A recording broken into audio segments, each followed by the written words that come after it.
Hello everyone, welcome to पहल academy. पहल academy के इस यूट्यूब चैनल पर आपका बहुत बहुत स्वागत है। और आज अपने करेंगे यूआरओ की जो मैराथन क्लासेस यहाँ चल रही है। इससे पहले आपकी हो चुकी है राजस्थान आर्ट कल्चर हिस्ट्री सब हो चुका है। और राजस्थान की जो अपने पॉलिटी पढ़ रहे हैं उसकी क्या है, एक क्लास हो चुकी है और आज अपनी दूसरी क्लास है। तो इस क्लास को अच्छे से समझिए, देखिए, क्योंकि मैं बता दूं ये क्लासेज आपके लिए ईओ के एग्ज़ाम के लिए बहुत इम्पोर्टेंट क्लास है। और साथ ही साथ आरएस प्री का भी मैंने आपको पिछली क्लास में बताया कि आरएस प्री का सिलेबस सेम है। तो आरएस प्री का अभी इसको निपटा दे ताकि बाद में जब वैकेंसी आएगी तो आपका एक बहुत मेजर पार्ट है वो हो चुका होगा। ठीक है, तो सिलेबस में आपने देखा था राजस्थान की राजनीतिक प्रशासनिक व्यवस्था कर रहे हैं, उसमें राज्य की राजनीतिक व्यवस्था राज्यपाल पढ़ लिया, मुख्यमंत्री मंत्रिपरिषद पढ़ ली, विधानसभा देख ली। ठीक है, अब आज अपने उच्च न्यायालय करेंगे पहले, और इसके बाद जो सबसे इम्पोर्टेंट चीज है संस्थाएं, जिनसे हर एग्जाम में क्वेश्चन पूछे ही जाते हैं और ईओ के एग्जाम में भी आपके क्वेश्चन आएंगे इससे। तो संस्था में कौन कौन सी? लोक सेवा आयोग है, राजस्थान लोक सेवा आयोग, राज्य मानवाधिकार आयोग, लोकायुक्त, राज्य निर्वाचन आयोग और राज्य सूचना आयोग। ठीक है, ये करना है। एक आपके सिलेबस में और है जो टॉपिक है, आज अपना उसका कंप्लीट कर देंगे। फिर अपने बचेगा स्थानीय स्वशासन और पंचायती राज, ये एक टॉपिक होगा। तो ये करने के बाद अपने राजस्थान की पॉलिटी कंप्लीट हो जाएगी, फिर इंडिया की पॉलिटिक देखेंगे। ठीक है, तो करें क्लास स्टार्ट अपनी। उच्च न्यायालय, उच्च न्यायालय करना है। उच्च न्यायालय करना है तो वही पिछली क्लास में हमने देखा कि सबसे पहले देखेंगे कि संविधान में इसका प्रावधान कहाँ है। तो संविधान में इसके लिए कुछ बात बोली गई है क्या, तो देखते हैं। संविधान के द्वारा प्रत्येक राज्य के लिए एक उच्च न्यायालय की व्यवस्था की गई है, यानी हर राज्य का एक उच्च न्यायालय होगा। लेकिन वही बात 7वें संविधान संशोधन अधिनियम 1956 के द्वारा थोड़ा संशोधन किया और क्या कहा, 2 या 2 से अधिक राज्यों और संघ राज्य क्षेत्र के लिए एक साझा उच्च न्यायालय की स्थापना हो सकती है। यही बात आपने अगली पिछली क्लास देखी होगी। तो एक और जगह आई थी, किस जगह आई थी? राज्यपाल वाले चैप्टर में आई थी।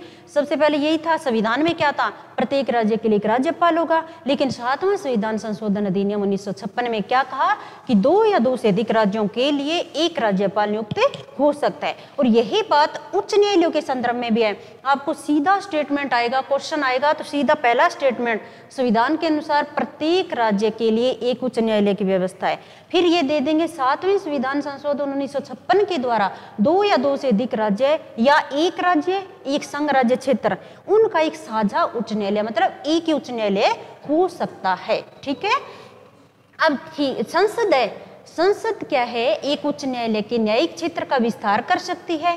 न्यायिक क्षेत्र का विस्तार मतलब आज राजस्थान का उच्च न्यायालय, कल को अपने राजस्थान के साथ किसी और स्टेट का है, उसका एक ही उच्च न्यायालय करना है, तो उस न्यायिक क्षेत्र का विस्तार कौन करेगी? संसद करेगी।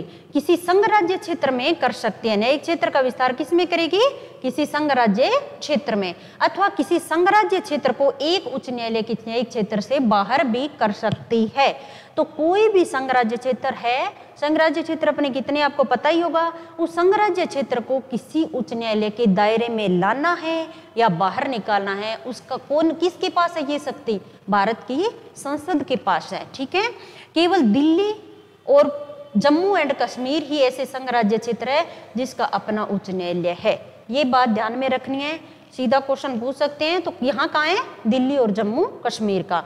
संविधान में उच्च न्यायालय के न्यायाधीशों की संख्या के बारे में विशेष तौर पर कुछ नहीं कहा गया और इसे राष्ट्रपति के विवेक पर छोड़ दिया। अब आपको पूछ ले कि उच्च न्यायालय के न्यायाधीशों की संख्या कितनी हो सकती है, तो कोई फिक्स नहीं है। संविधान में ऐसा नहीं कहा गया कि इतने 7 होंगे, 8 होंगे, 10 होंगे, 15 होंगे, कुछ नहीं कहा गया।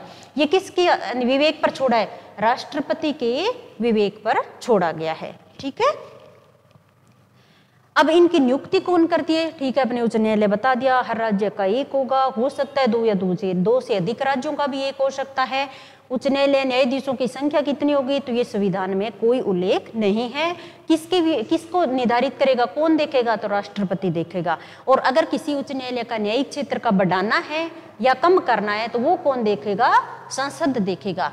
अब इनकी नियुक्ति देखते हैं। उच्च न्यायालय में एक मुख्य न्यायाधीश होता है। मुख्य न्यायाधीश की नियुक्ति राष्ट्रपति द्वारा भारत के मुख्य न्यायाधीश और संबंधित राज्य के राज्यपाल से परामर्श के बाद की जाएगी। नियुक्ति कौन करेगा? एक शब्द में आए तो राष्ट्रपति करेगा, लेकिन राष्ट्रपति किसके परामर्श से? तो उच्च न्यायालय के मुख्य न्यायाधीश की करनी है तो भारत के मुख्य न्यायाधीश प्लस जिस राज्य की उच्च न्यायालय की करनी है उस राज्य के राज्यपाल से परामर्श लिया जाएगा। ठीक है, अब बात आ गई कि 2 या 2 से अधिक राज्यों के साझा उच्च न्यायालय है तो न्यायाधीशों की नियुक्ति में राष्ट्रपति सभी संबंधित राज्यों के राज्यपाल से परामर्श करेंगे। एक राज्यपाल के परामर्श को कैसे छोड़ सकते हैं? हर राज्य का राज्यपाल तो होगा। अब 2 राज्यों का एक उच्च न्यायालय है तो दोनों के राज्यपालों से परामर्श लिया जाएगा। ठीक है, अब बात मुख्य न्यायाधीश की तो हो गई। अन्य न्यायाधीशों की नियुक्ति में संबंधित उच्च न्यायालय के मुख्य न्यायाधीश से भी परामर्श लिया जाता है। ठीक है, तो संबंध आया। क्या हुआ कि मुख्य न्यायाधीश है उसकी नियुक्ति कौन करता है? तो उसकी नियुक्ति करता है राष्ट्रपति। अन्य न्यायाधीशों की कोई भी हो नियुक्ति तो करेगा राष्ट्रपति। बस परामर्श की बात है तो परामर्श मुख्य न्यायाधीश की करेगा, तब तो भारत के मुख्य न्यायाधीश प्लस उस राज्य के राज्यपाल से परामर्श लिया जाएगा। अन्य न्यायाधीश की करेंगे तो उनसे तो परामर्श होगा ही होगा, साथ में तब तक मुख्य न्यायाधीश नियुक्त हो जाएंगे तो मुख्य न्यायाधीश से भी परामर्श लिया जाएगा। ठीक है, अब न्यायाधीशों की क्या योग्यता होनी चाहिए? आपको इतना पता होना चाहिए भी उच्च न्यायालय का न्यायाधीश कौन बन सकता है? तो उसे भारत का नागरिक तो होना ही होना चाहिए, ये तो अपने सभी में आता है। और उसे भारत के न्यायिक कार्य में 10 वर्ष का अनुभव होना चाहिए या वह उच्च न्यायालय में लगातार 10 साल तक अधिवक्ता रहना चाहिए। तो याद रखना 10 वर्ष है दोनों में एक शर्त होनी चाहिए, या तो उसे भारत की कहीं भी न्यायिक कार्य में 10 साल का अनुभव होना चाहिए, जिला न्यायाधीश रह गया मान लो 10 साल तक, या उच्च न्यायालय में 10 साल तक अधिवक्ता यानी वकील रह चुका हो अगर 10 साल तक, तो वह उच्च न्यायालय का न्यायाधीश बनने के योग्य हो जाएगा। दूसरी बात, कोई न्यूनतम आयु का निर्धारण नहीं किया गया है। कई बार क्या होता है कि एग्जाम में फंसाने के लिए दे दिया जाता है, क्योंकि अपने देखा राज्यपाल की न्यूनतम आयु होती है, लोकसभा सदस्य बनने के लिए न्यूनतम आयु होती है, राज्यसभा का बनने के लिए न्यूनतम आयु, विधानसभा का सदस्य बनने के लिए भी न्यूनतम आयु होती है। लेकिन उच्च न्यायालय का न्यायाधीश बनने के लिए कोई न्यूनतम आयु का निर्धारण नहीं किया गया है, लेकिन ऊपरी जो कब तक रह सकता है वो आयु सीमा निर्धारित है। तो न्यायाधीशों की योग्यता ध्यान रखनी है, भारत का नागरिक, उसे या तो 10 साल तक वो उच्च न्यायालय में वकील रह चुका हो उच्च न्यायालय में तो, और या कहीं अन्य कोई भी न्यायिक कार्य में 10 वर्ष का उसे अनुभव होना चाहिए। है दोनों में 10-10 साल। ठीक है, ये ध्यान में रखना है, कोई न्यूनतम आयु निर्धारित नहीं है।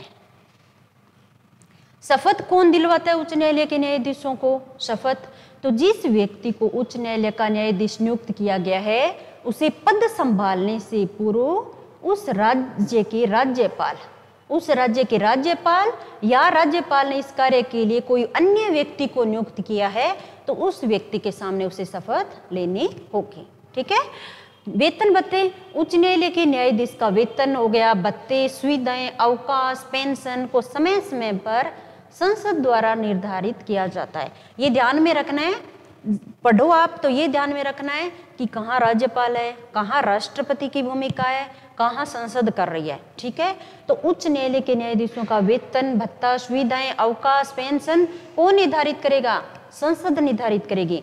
उनकी नियुक्ति की बात, एक बार नियुक्त हो गए तो उनकी नियुक्ति के बाद सिवाय वित्तीय आपातकाल के उनमें कोई कमी नहीं की जा सकती। एक बार उच्च न्यायालय का न्यायाधीश नियुक्त हो जाता है, उनके वेतन भत्ते निर्धारित हो गए तो उनमें वृद्धि हो सकती है लेकिन कटौती नहीं हो सकती। कटौती कब हो सकती है? केवल एक ही परिस्थिति, जब देश में वित्तीय आपातकाल लागू हो। वित्तीय आपातकाल किस अनुच्छेद से?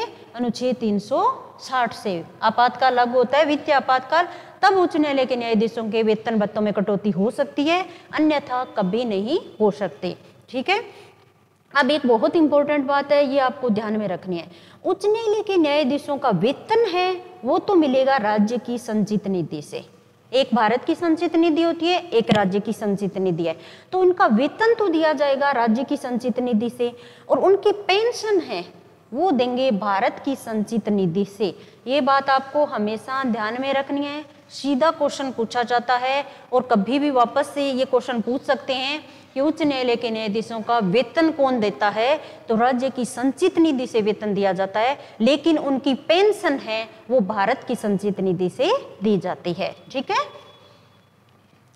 अब कार्यकाल कितना होता है? कार्यकाल, संविधान में उच्च न्यायालय के न्यायाधीशों का कार्यकाल निर्धारित नहीं किया गया है, कोई कार्यकाल संविधान में नहीं है। और इस संबंध में 4 प्रावधान है। कौन कौन से हैं?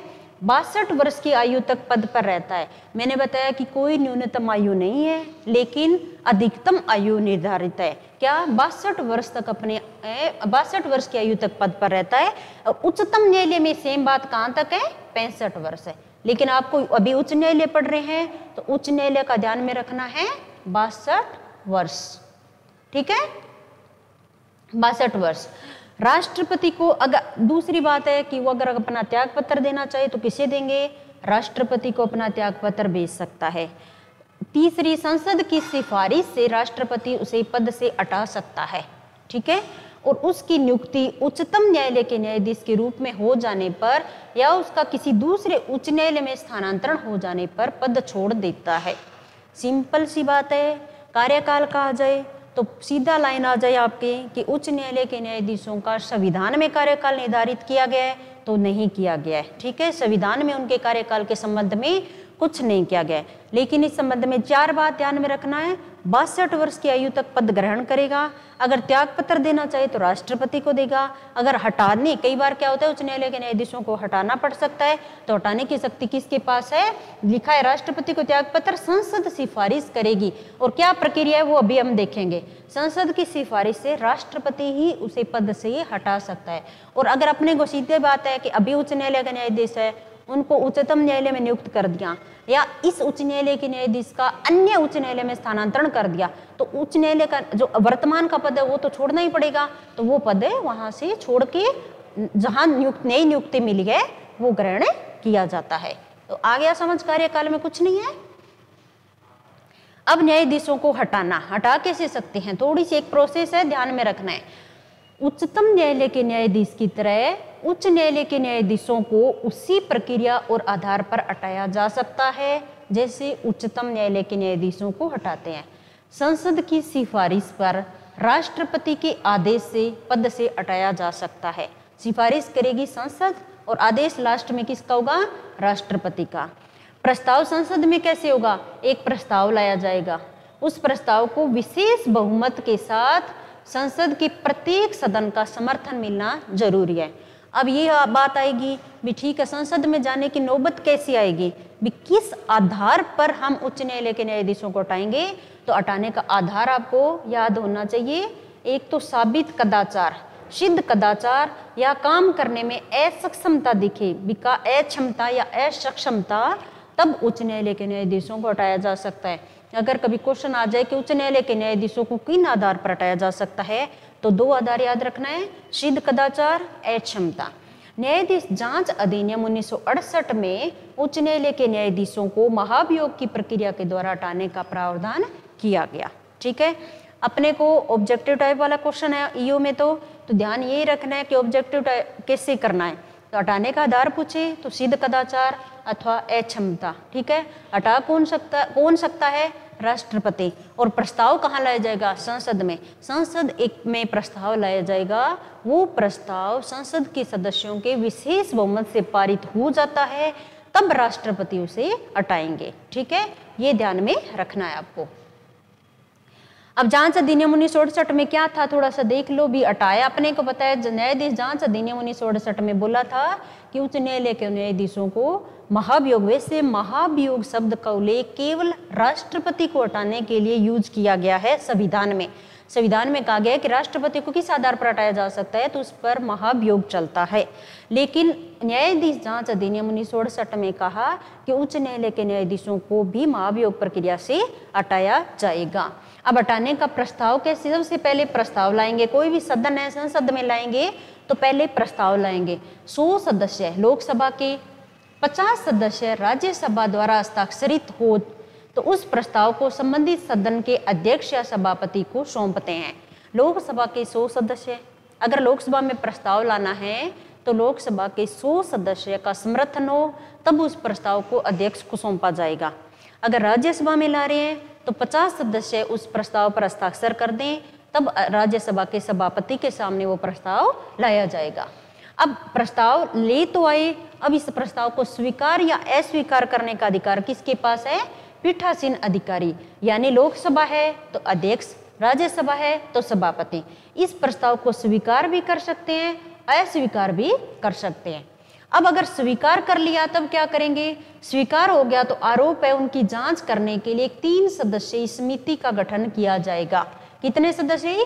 3 सदस्यीय समिति का गठन होगा। तो फिर इस 3 सदस्यीय समिति है तो हमें यह भी पता होना चाहिए कि इस 3 सदस्यीय समिति में कौन कौन मेंबर हो सकते हैं। तो इस समिति में उच्चतम न्यायालय के न्यायाधीश या उच्चतम न्यायालय का मुख्य न्यायाधीश भी हो सकता है। एक तो उच्चतम न्यायालय का न्यायाधीश होगा या न्यायाधीश या मुख्य न्यायाधीश तक होगा। उच्च न्यायालय की मुख्य न्यायाधीश और एक प्रख्यात न्यायविद इस समिति का सदस्य होगा। ठीक है, मान लो उच्च न्यायालय के किसी न्यायाधीश को हटाना है तो जिस उच्च न्यायालय के न्यायाधीश को हटाना है उसका मुख्य न्यायाधीश प्लस उच्चतम न्यायालय का मुख्य न्यायाधीश या कोई अन्य न्यायाधीश और एक प्रख्यात न्यायविद जिन्हें न्यायिक प्रक्रिया का बहुत अनुभव रहा हो, ऐसा व्यक्ति। ये 3 सदस्यीय समिति गठित कर दी। अब समिति ने देखा कि आरोप लगाए हैं वो सही है या गलत। अब बात सही मान लिया, मान लो दोषी मान लिया, समिति ने भी उस व्यक्ति को दोषी मान लिया। दोषी पाए जाने पर सदन प्रस्ताव पर विचार करेगा। ठीक है, फिर सदन में प्रस्ताव तो पहले ही ला चुके हैं, अब इस प्रस्ताव पर विचार होगा और विचार होगा तब संसद के दोनों सदनों द्वारा विशेष बहुमत से प्रस्ताव पास होने के बाद न्यायाधीश को हटाने के लिए राष्ट्रपति के पास भेजा जाता है। दोनों सदन विशेष बहुमत से अगर उस प्रस्ताव को पारित कर देते हैं तब मानते हैं कि संसद ने अपना काम हो गया, अब राष्ट्रपति को भेजेंगे और राष्ट्रपति उस पर हस्ताक्षर करके और उस न्यायाधीश को हटाने का आदेश दे देते हैं। न्यायाधीश को हटाने के लिए राष्ट्रपति आदेश पारित कर देते हैं। अब तक उच्च न्यायालय के किसी न्यायाधीश पर महाभियोग नहीं लगाया गया। समझ आई? तो पहले हटाने का है तो सबसे पहले अपने को पता होना चाहिए आधार क्या है। सिद्ध कदाचार और अक्षमता 2 आधार है, उस आधार पर अपने प्रस्ताव लाया जा सकता है। फिर इतने आसान भी नहीं है, प्रस्ताव लाएगा तो कहाँ ला सकते हैं? विधानसभा का यहाँ कोई रोल नहीं है, यहाँ याद रखना है संसद का है। संसद में प्रस्ताव लाएंगे, प्रस्ताव कौन से सदन में लाया जा सकता है? तो किसी भी सदन में लाया जा सकता है। लेकिन लोकसभा में लाना है तो 100 सदस्यों का समर्थन होना चाहिए, राज्यसभा में लाना है तो 50 सदस्यों का समर्थन होना चाहिए। उन्होंने प्रस्ताव ला दिया, इतने सदस्यों का हस्ताक्षर से अपने पीठासीन अधिकारी समझ रहे हो, लोकसभा में है तो लोकसभा का अध्यक्ष, राज्यसभा में है तो सभापति को देंगे। अब उनके पास अधिकार होता है कि वो प्रस्ताव को स्वीकार करें या अस्वीकार करें। अगर स्वीकार कर दिया तो एक 3 सदस्यीय समिति गठित करेंगे। उस 3 सदस्यीय समिति में कौन कौन होगा? तो एक तो उच्चतम न्यायालय का मुख्य न्यायाधीश हो सकता है या अन्य न्यायाधीश होगा, एक उस उच्च न्यायालय का मुख्य न्यायाधीश, एक कोई प्रख्यात न्यायविद होंगे। वो अगर पाते हैं, समिति पाती है कि आरोप है वो सही है, दोषी मान लिया, तब क्या है सदन में प्रस्ताव पर विचार होगा और हर सदन में विशेष बहुमत से प्रस्ताव पारित होगा और दोनों सदनों में अगर पारित हो जाता है तो राष्ट्रपति के पास जाएगा, राष्ट्रपति हस्ताक्षर करके और उस न्यायाधीश को हटाने का आदेश जारी करेगा। समझ आ गई? तो ये न्यायाधीशों का हटाने की प्रक्रिया है।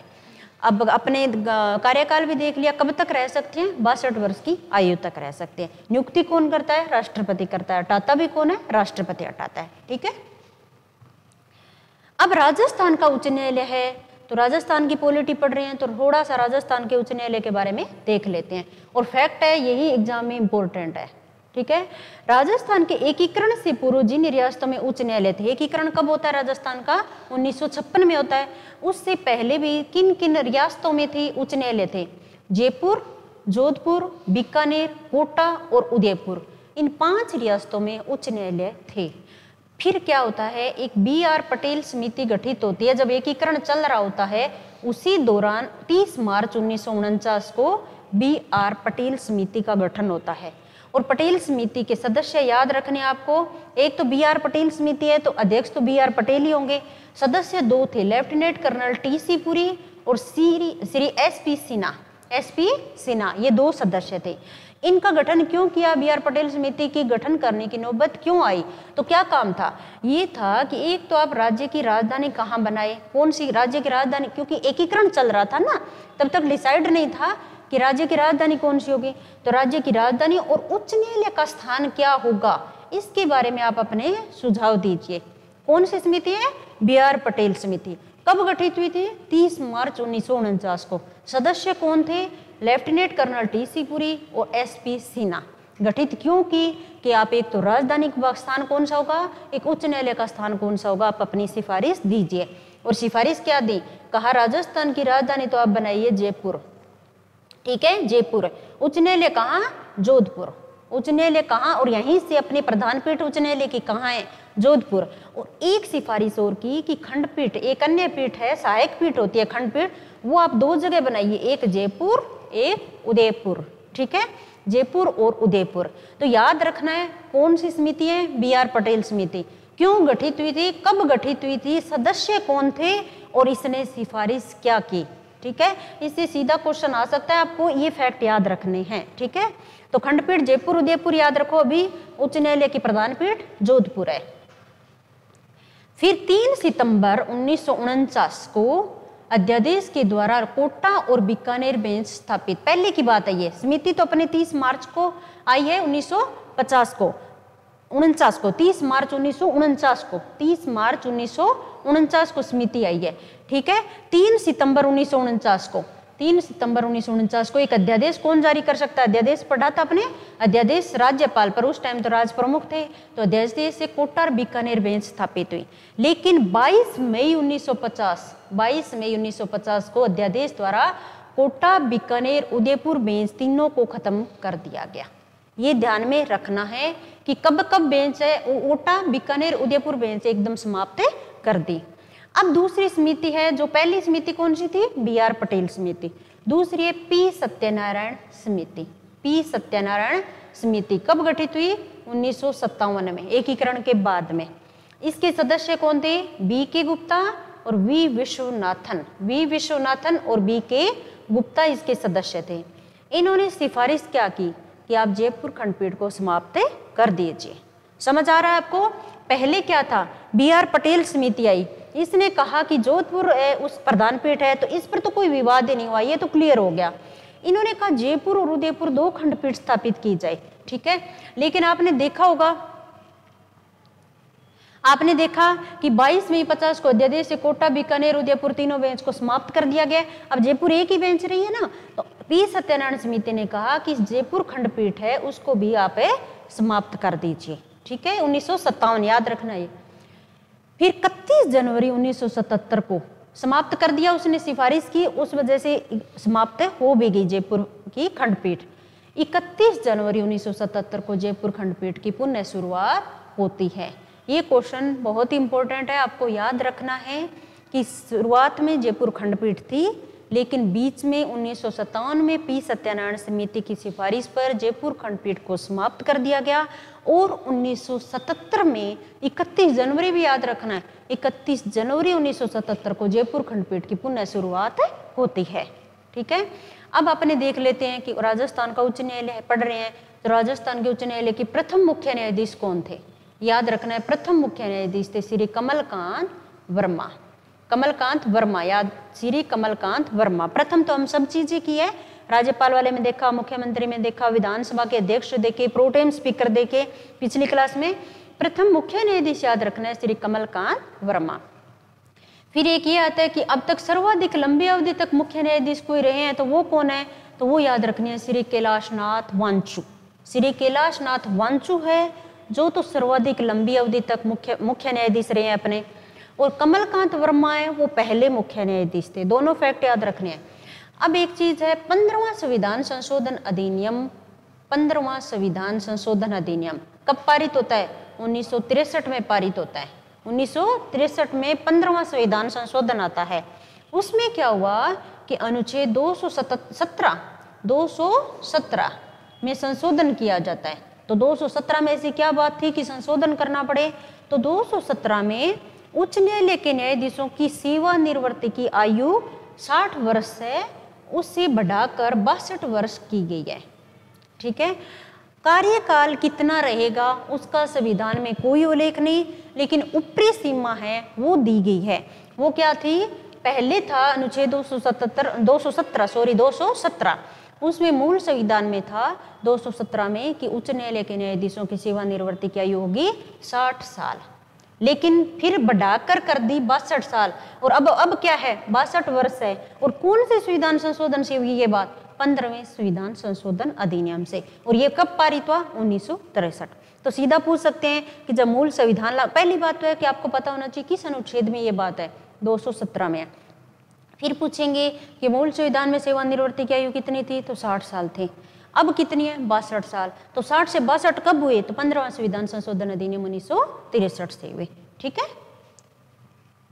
अब प्रमुख अनुच्छेद अपने देख लेते हैं, कुछ कुछ इंपॉर्टेंट है अनुच्छेद वो देखेंगे। पहली बात आपको पता होना चाहिए उच्च न्यायालय का संविधान के कौन से भाग में प्रावधान है?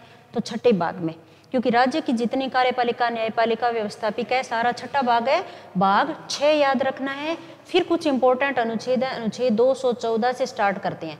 214 कह रहे हैं राज्यों के लिए एक उच्च न्यायालय होगा, एग्जैक्ट याद रखना है। अनुच्छेद 214 राज्यों के लिए एक उच्च न्यायालय। 215 अभिलेख न्यायालय, अभिलेख न्यायालय। 216 उच्च न्यायालय का गठन कैसे होगा वो बताया गया है। ठीक है। 217 क्या कहा है? इसकी नियुक्ति कौन करेगा, उनकी पद की शर्तें क्या क्या होगी। नियुक्ति तो अपने पता है राष्ट्रपति के लिए, पद की शर्तें मतलब अपने देखा है ना कि 10 वर्ष तक उच्च न्यायालय में वकील रह चुका हो, या 10 साल तक कहीं कोई भी न्यायिक कार्य है उसमें 10 वर्ष का अनुभव हो चुका हो। तो ये जो है ये पद की शर्तें हैं। 219 में शपथ है, और 222 में एक उच्च न्यायालय से दूसरे उच्च न्यायालय में स्थानांतरण है। एक उच्च न्यायालय से दूसरे उच्च न्यायालय में स्थानांतरण 222 है। 221 2 या 2 से अधिक राज्यों के लिए उच्च न्यायालय की स्थापना। ठीक है। तो सीधा कई बार पूछ सकते हैं कि अनुच्छेद 214 है, उसमें राज्यों के लिए उच्च न्यायालय की व्यवस्था की गई है। दूसरा स्टेटमेंट 221 कह रहा है कि 2 या 2 से अधिक राज्यों में एक उच्च न्यायालय हो सकता है। ठीक है।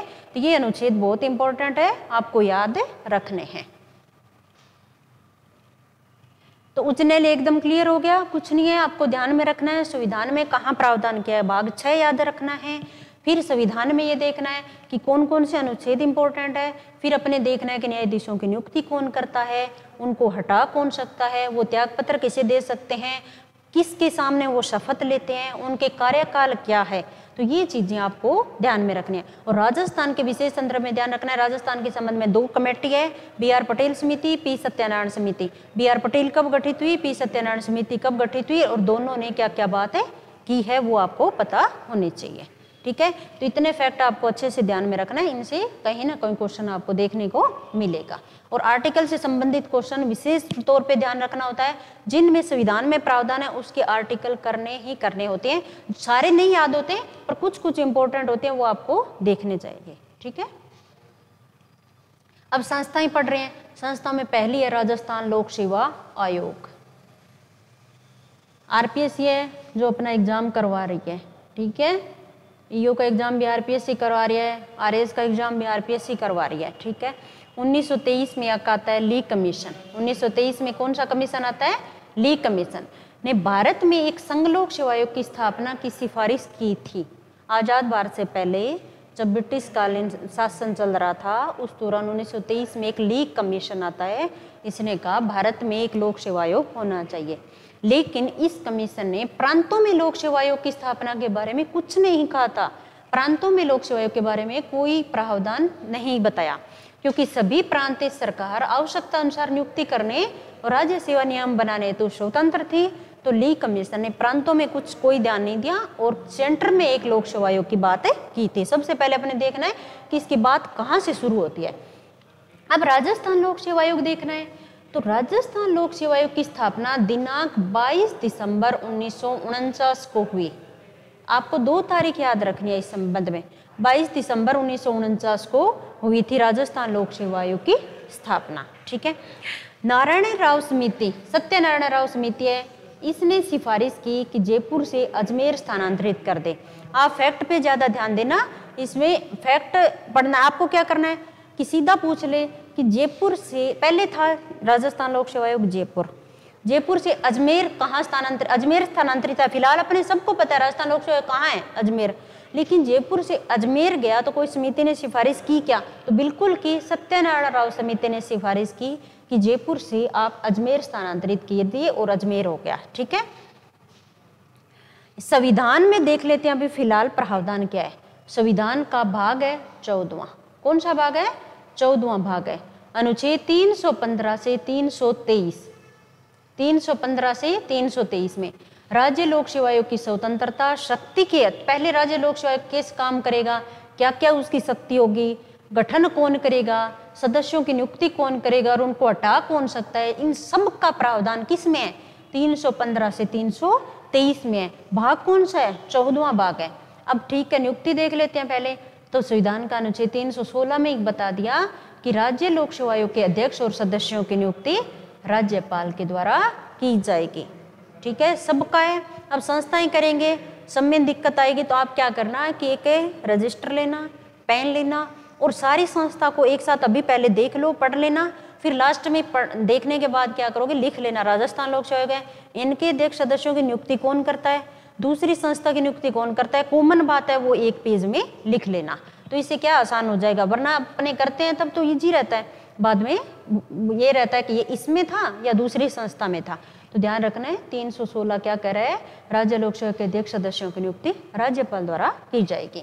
संविधान में आयोग के सदस्यों की संख्या और योग्यता का उल्लेख नहीं है। जो संविधान में कुछ बात होती है कुछ नहीं है, अगर नहीं का कहीं उल्लेख है तो उस लाइन को आपको याद अच्छे से करना है सीधा, क्योंकि अपवाद वाले क्वेश्चन है, जो चीज जिस चीज का अपवाद है, हटके है, वो ही क्वेश्चन आपका बन जाता है। तो आयोग के सदस्यों की संख्या कितनी होगी, क्या योग्यता होगी, उसका उल्लेख नहीं है, ध्यान में रखना ये बात। परंतु यह कह सके कि इतना कहा गया है कि राज्य लोक सेवा के जितने भी सदस्य हो, हमें नहीं पता कितने सदस्य होंगे, जितने भी हो उनके आधे सदस्य ऐसे होने चाहिए जो अपनी नियुक्ति से पूर्व भारत सरकार या राज्य सरकार के अधीन कम से कम 10 साल तक सरकारी सेवा में रहा हो।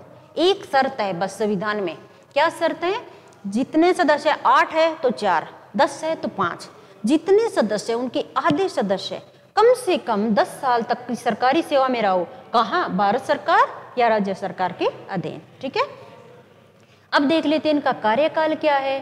तो इनका कार्यकाल है कि राज्य लोक सेवा आयोग का अध्यक्ष और सदस्य अपने पद ग्रहण करने की तारीख से 6 वर्ष की अवधि या 62 साल की आयु दोनों में जो भी अपन पहले हो उनका पद धारण करेगा। तो 6 अथवा 62 साल याद रखना है। राज्य लोक सेवा के अध्यक्ष और सदस्यों का कार्यकाल कितना है, 6 वर्ष या 62 वर्ष की आयु।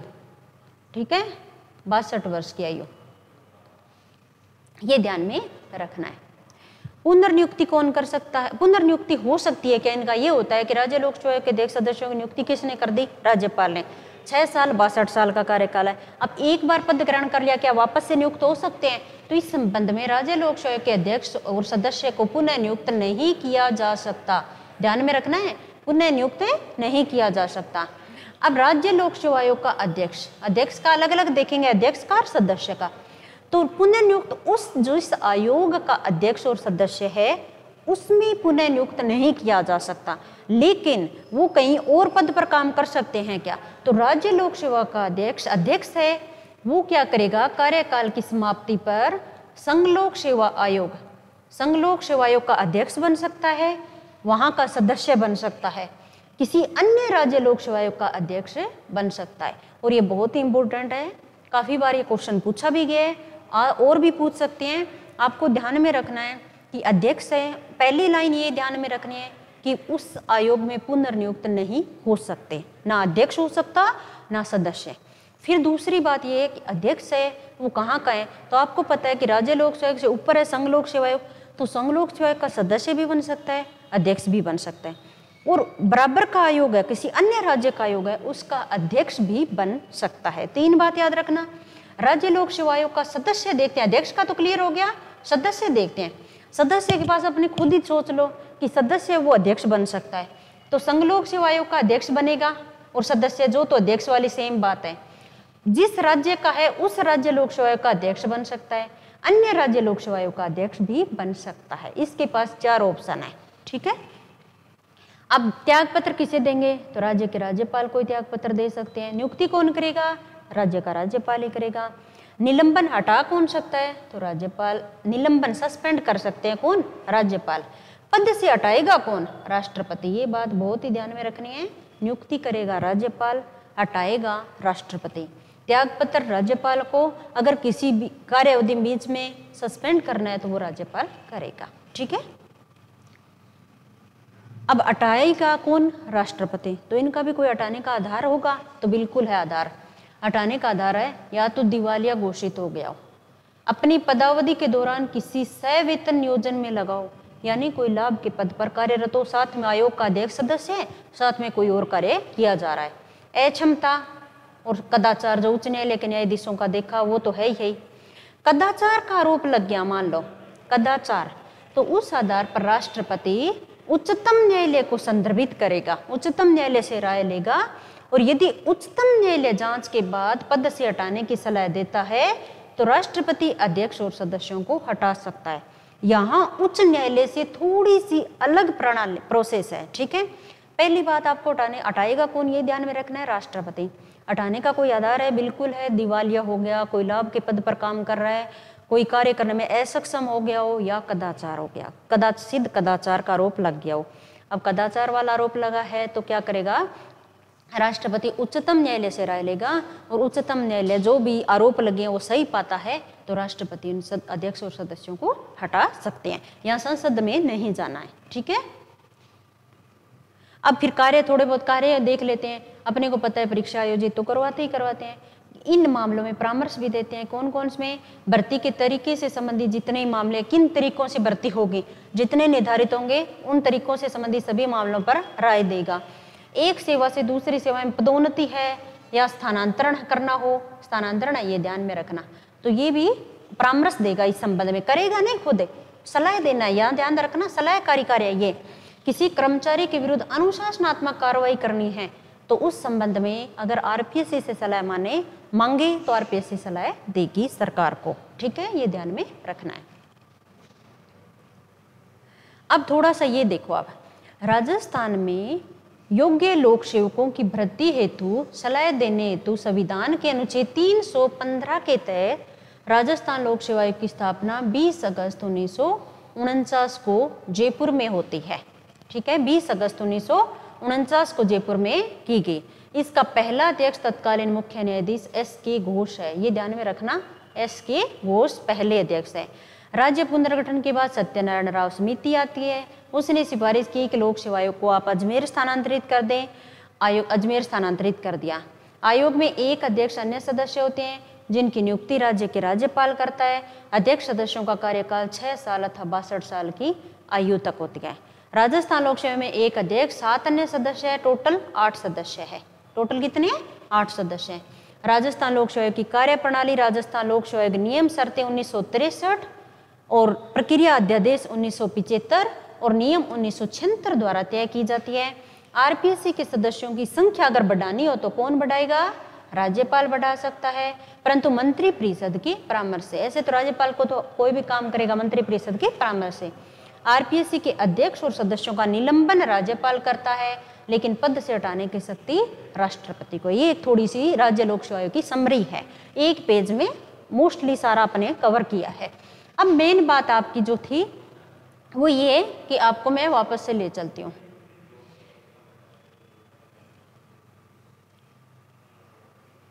यहाँ नहीं है, यहाँ। ठीक है, ये देखो 22 दिसंबर 1949, 22 दिसंबर 1949 याद रखना है।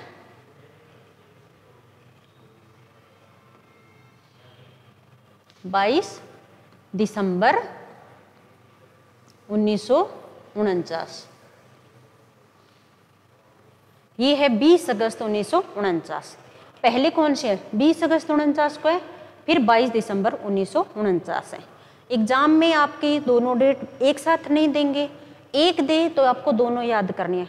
हुआ क्या, ये अध्यादेश से स्थापना होती है 20 अगस्त 1949 को, पहले अध्यादेश लाया जाता है, फिर अधिसूचना जारी होती है 22 दिसंबर 1949 को। ठीक है। तो दोनों तारीखें इस वजह से लिखी हुई है, आपको दोनों ध्यान में रखनी है। एग्जाम में मोस्टली 20 अगस्त 49 वाला आता है, तब तो यही करना है। बाई चांस ये तारीख दी भी नहीं हो, 4 ऑप्शन में है ही नहीं और आपको दे दे 22 दिसंबर 49, तो फिर ये लगाने हैं, ठीक है। तो दो आप पूछोगे कि 2 तारीख कैसी हो गई, आपने दो बताई है, तो एक अध्यादेश से आती है और एक में अधिसूचना जारी होती है। तो ये दोनों तारीखें आरपीएससी की लिखी हुई है, आपको दो ना हो तो दोनों को ध्यान में रखना है, जो ऑप्शन में आए वो लगाना। हाँ, ये बात जरूर है कि किसी भी ऑप्शन में दोनों डेट एक साथ नहीं देंगे, 20 अगस्त 49, 22 दिसंबर 49, ऐसा नहीं होगा, ठीक है। तो ये क्लियर हो गया। और इस पेज को आप थोड़ा सा ध्यान से देख लेना, इसमें मोस्टली सारी बातें आपकी कवर हो चुकी है। फिर भी पीछे वाला देख के एक बार समरी के हिसाब से देख लेना, क्योंकि इसमें समिति भी आ गई, इसमें तार कब आया वो भी आ गया, और पहला अध्यक्ष है वो भी आ गया, कितने सदस्य हो सकते हैं वो भी आ सकता है, आ गया, नियुक्ति कौन करता है, हटाता कौन है, सब बातें दी गई है, ठीक है। अब अपने दूसरी संस्था पे आते हैं। पहला कौन सा पढ़ा है, राजस्थान लोक सेवा आयोग। अब मानवाधिकार आयोग, राज्य मानवाधिकार आयोग बहुत ही इंपॉर्टेंट संस्था है, अच्छे से करना है। आरएस में तो हर बार इन संस्थाओं से एक क्वेश्चन तो आपको मिलेगा ही मिलेगा। यू का एग्जाम है, आरएस पैटर्न आरपीएससी करवा रही है, आरएस पैटर्न पे ही होगा, तो यहाँ से भी क्वेश्चन आपको मिलेंगे ही मिलेंगे, ठीक है। तो राज्य मानवाधिकार आयोग गैर संवैधानिक निकाय है। सबसे पहले आपको कोई भी संस्था पढ़ो, ये ध्यान रखनी है कि संवैधानिक है या गैर संवैधानिक। अब देखोगे गैर संवैधानिक क्या होती है, संवैधानिक जिसका संविधान में उल्लेख किया गया है, कोई आर्टिकल है, भाग, संविधान के भाग में अपने जैसे आरपीएससी क्या साफ किया कि अनुच्छेद इतने से इतने तक इसका प्रावधान है, तो संविधान में ये बात लिखी है। लेकिन जिनका संविधान में नहीं, बाद में कानून बनाकर या किसी अधिनियम के तहत जिसका निर्माण किया गया, वो गैर संवैधानिक होती है। किंतु सांविधिक निकाय है, गैर संवैधानिक है किंतु सांविधिक मतलब विधि बनाकर जिसका गठन किया गया है। अब गठन किया तो किसने किया, संसद ने किया। संसद द्वारा पारित है एक मानवाधिकार संरक्षण अधिनियम 1993। संसद ने कौन सा अधिनियम पारित किया, मानवाधिकार संरक्षण अधिनियम 1993। इस अधिनियम के द्वारा ही प्रत्येक राज्य में राज्य मानवाधिकार आयोग का गठन किया गया। इसके तहत पहले राष्ट्रीय मानवाधिकार आयोग का गठन हुआ, फिर राज्य मानवाधिकार आयोग का हुआ, ठीक है। अब राज्य मानवाधिकार आयोग है, फिर क्या करता है, ध्यान रखना, केवल उन्हीं मामलों की जांच कर सकते हैं जो राज्य सूची में वर्णित है, सूची 2 में, और या फिर समवर्ती सूची में, सूची 3 में जो है। केंद्र संघ सूची में तो कोई मामले देख नहीं सकता, क्योंकि वो तो केंद्र का है। कौन से मामले देखेगा, या तो उस राज्य सूची, राज्य के दायरे में आएंगे वही विषय होंगे, या तो राज्य सूची, या कुछ समवर्ती सूची में राज्य भी कानून बना सकते हैं और केंद्र भी बना सकते हैं, तो कुछ समवर्ती सूची के विषयों पर भी ये अपना राय दे सकता है, ठीक है। अब देखते हैं अपने राजस्थान में।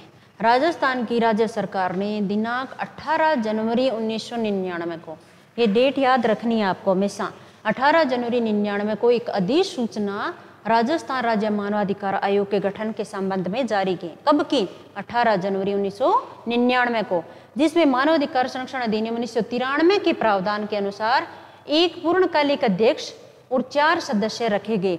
शुरुआत में जब 18 जनवरी 1999 को जब अधिसूचना आती है, तब क्या थे, एक अध्यक्ष और 4 अन्य सदस्य। ये याद रखने वाली बात है, ध्यान देने वाली बात है, एक अध्यक्ष 4 सदस्य। अध्यक्ष और सदस्य उनकी नियुक्ति कर आयोग का गठन किया गया, और मार्च 2000 में आयोग क्रियाशील हो गया। दोनों तारीखें याद रखनी है। कई बार पूछते हैं सीधा कि राज्य मानवाधिकार आयोग ने कब कार्य आरंभ किया या कब क्रियाशील हुआ, तब तो मार्च 2000 लगाना है। गठन कब हुआ, 18 जनवरी 1999 को है। दोनों तारीखें याद रखनी है। मानवाधिकार संरक्षण संशोधन अधिनियम आता है 2006। पहले जो था वो तो जो 1993 वाला अधिनियम था, उसके अनुसार 18 जनवरी 1999 को गठन कर दिया और कहा एक अध्यक्ष होंगे, 4 सदस्य होंगे। लेकिन 2006 में एक संशोधन करते हैं और तब कहा कि राज्य मानवाधिकार आयोग में एक अध्यक्ष होंगे और 4 नहीं, 2 ही सदस्य करते हैं। एक अध्यक्ष और 2 सदस्यों का प्रावधान किया गया। तो फिलहाल अगर पूछे तो एक अध्यक्ष 2 सदस्य है, और मूल जब स्टार्टिंग में जब गठन हुआ तब कितने थे, एक अध्यक्ष 4 सदस्य थे, ठीक है। वर्तमान में आयोग के माननीय अध्यक्ष और माननीय सदस्यों का सदस्य, आपको एक अध्यक्ष आपको पता होना चाहिए। फिलहाल में कौन है मानवाधिकार आयोग के अध्यक्ष? श्री गोपाल कृष्ण व्यास है। और एक सदस्य श्री महेश गोयल है। एक की नियुक्ति हुई है अभी, एक और की नियुक्ति नहीं हो पाई, अभी है नहीं। तो लेकिन वो कितने सकते हैं? 2 सदस्य हो सकते हैं, एक अध्यक्ष। अब अध्यक्ष का नाम आपको फिलहाल के पता होना चाहिए, कौन है अध्यक्ष? तो श्री गोपाल कृष्ण व्यास है, ठीक है। अब इसकी संरचना अपने पढ़ ही चुके हैं, बहुसदस्य है। ये भी सीधा क्वेश्चन आते हैं, अपने कई बार दिमाग नहीं लगाते, अब अपने पढ़ लिया। एक अध्यक्ष, 2 सदस्य है। एकल सदस्य जिस एक ही व्यक्ति से मिलकर संस्था बनी हो वो एकल सदस्य निकाय होते हैं। बहुसदस्य एक से ज्यादा सदस्य हो तो ये क्या है? बहुसदस्य निकाय है, जिसमें अध्यक्ष और 2 अन्य सदस्य होते हैं जो इसमें पूर्णकालिक सदस्य के तौर पर काम करते हैं। अब अध्यक्ष कौन हो सकता है? अध्यक्ष होगा उच्च न्यायालय का सेवानिवृत्त न्यायाधीश। उच्च न्यायालय का सेवानिवृत्त, रिटायर होगा। कौन होगा? न्यायाधीश। पहले था मुख्य न्यायाधीश हो सकता था, लेकिन संशोधन कर दिया। अब कौन होगा? उच्च न्यायालय का सेवानिवृत्त न्यायाधीश। ये ध्यान रखना है अध्यक्ष। तो एक सदस्य कौन होंगे? एक सदस्य है वो तो उच्च न्यायालय में कार्यरत है या सेवानिवृत्त न्यायाधीश हो सकता है। जिला न्यायालय का न्यायाधीश जिसे 7 साल का अनुभव हो, अथवा कोई अन्य व्यक्ति जिसे मानवाधिकार से संबंधित जानकारी अथवा कार्य अनुभव होना चाहिए, उनमें से सदस्यों की नियुक्ति की जा सकती है, ठीक है। नियुक्ति कौन करेगा? फिर वही बात, ठीक है। अध्यक्ष कितने होते हैं? पहले तो ये ध्यान मानना चाहिए अपने को, एक अध्यक्ष होंगे, 2 सदस्य होंगे। अब देख लेते हैं नियुक्ति कौन करेगा।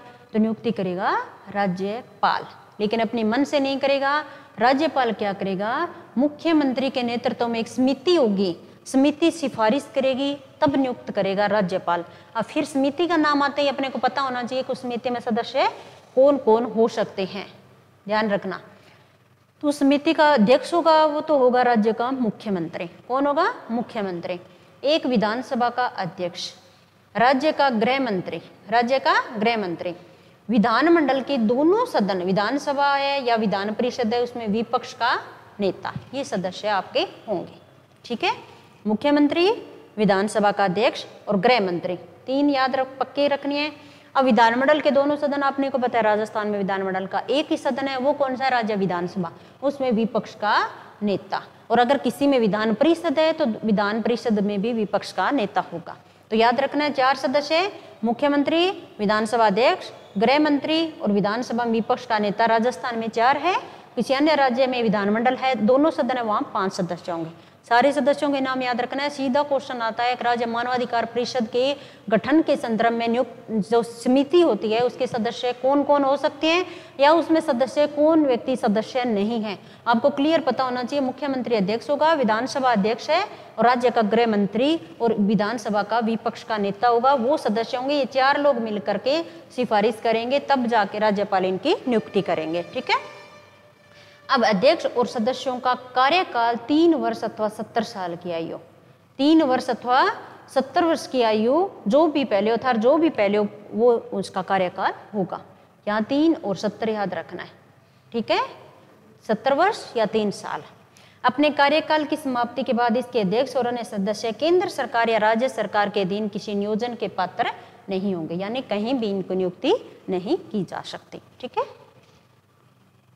अब तक क्या हुआ है, ज्यादा जहां कम संख्या हो वहां सारे याद करने होते हैं, क्योंकि ये क्वेश्चन पूछे जाते हैं एग्जाम में। राज्य मानवाधिकार आयोग के अध्यक्ष अभी फिलहाल अपने राजस्थान के 6 मानवाधिकार आयोग गठित हो चुके हैं। पहले के अध्यक्ष थे जस्टिस कांता भटनागर। कौन है? जस्टिस कांता भटनागर। दूसरा गठित हुआ उसका सैयद शगीर अहमद, नगेंद्र कुमार जैन, जस्टिस प्रकाश टांटिया और जस्टिस महेश चंद्र शर्मा, और फिलहाल वाले हैं जस्टिस गोपाल कृष्ण व्यास। इनका कैसे क्वेश्चन आता है, निम्न में से राज्य मानवाधिकार आयोग का अध्यक्ष किसे नियुक्त नहीं किया गया है। अब अगर आपको 6 याद है तो इसके अलावा कोई भी नाम होगा वो आपका आंसर हो जाएगा। तो याद क्रम से करना है, जस्टिस कांता भटनागर, सैयद शगीर अहमद, नगेंद्र कुमार जैन, प्रकाश टांटिया, महेश चंद्र शर्मा और जी.के. व्यास यानी गोपाल कृष्ण व्यास, ठीक है। काम क्या है फिर, आयोग में इतना बड़ा संस्था गठित किया तो इसकी कार्य क्या है आपको पता होना चाहिए। कार्य से संबंधित सीधे क्वेश्चन पूछते हैं, क्या क्या? मानवाधिकारों के उल्लंघन की जांच करना। मानवाधिकार आयोग है तो हमारे मानवाधिकारों के उल्लंघन हो रहा है उसकी जांच करेंगे। स्वयं प्रेरणा से खुद स्वतः संज्ञान ले सकते हैं या न्यायालय आदेश दे तो भी कार्रवाई कर सकते हैं। जेल में कैदी है, जेल में कैदियों के मानवाधिकार की समीक्षा करेंगे और उससे संबंधित सिफारिश करना। ठीक है। देश के लोगों के मध्य मानवाधिकारों से संबंधित जागरूकता फैलाना। मानवाधिकार के क्षेत्र में काम करने वाले जितने भी कोई गैर सरकारी संगठन एनजीओ काम कर रहे हैं तो उन्हें प्रोत्साहन देना। न्यायालय में कोई भी मानवाधिकार से संबंधित मामला भी लंबित है तो उसमें हस्तक्षेप भी ये कर सकता है। मानवाधिकार से संबंधित जितने भी अंतर्राष्ट्रीय संधि है या उन संधियों की समीक्षा करेगा और उसका देखेगा कि राज्यों में कैसे क्रियान्वयन किया जा सकता है, उसकी सिफारिश भी करेगा। तो सारे कार्य मानवाधिकार से संबंधित है। आपको ये कार्य एक बार ध्यान से देखना है, पढ़ना है।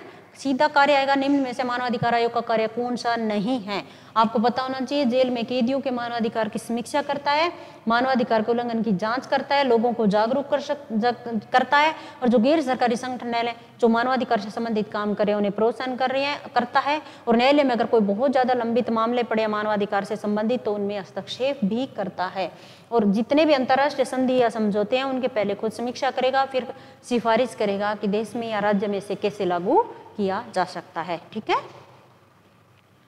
शक्ति क्षेत्र अधिकार क्या हो सकती हैं? तो आयोग केवल ऐसे मामले की जांच कर सकता है जिसे घटित हुए 1 साल से अधिक समय ना हुआ हो। ये बहुत इंपॉर्टेंट है, याद रखना है। 1 वर्ष से अधिक समय न हुआ हो, अर्थात ऐसे मामलों में जिन्हें घटित हुए 1 साल से अधिक समय हो गया हो, वो नहीं देखता। 1 साल के अंदर अंदर की कोई घटना हुई है, मानवाधिकारों का उल्लंघन हुआ है तो उनकी जांच कर सकता है। आयोग को सिविल न्यायालय, दीवानी न्यायालय की शक्ति प्राप्त है, अतः इसका चरित्र न्यायिक प्रकृति का है। सीधा क्वेश्चन आ जाए, गैर संवैधानिक संस्था है? बिल्कुल है। न्यायिक संस्था है? बिल्कुल है। और सांविधिक संस्था है, विधि द्वारा स्थापित है। मानवाधिकार उल्लंघन से संबंधित मामलों की समीक्षा के लिए स्वयं का जांच दल भी होता है, खुद का जांच दल है। आयोग केंद्र राज्य सरकार से किसी भी जानकारी के संबंध में रिपोर्ट मांग सकता है और वो रिपोर्ट इन्हें उपलब्ध करवाएंगे। आयोग मानवाधिकार उल्लंघन से संबंधित मामलों की जांच हेतु संघ अथवा राज्य सरकारों के अधीन जांच एजेंसी जितनी भी है उनकी सेवाएं भी ले सकता है। ठीक है। तो मानवाधिकार से संबंधित कार्य ये इनकी शक्तियां हैं, आपको ध्यान में रखना है।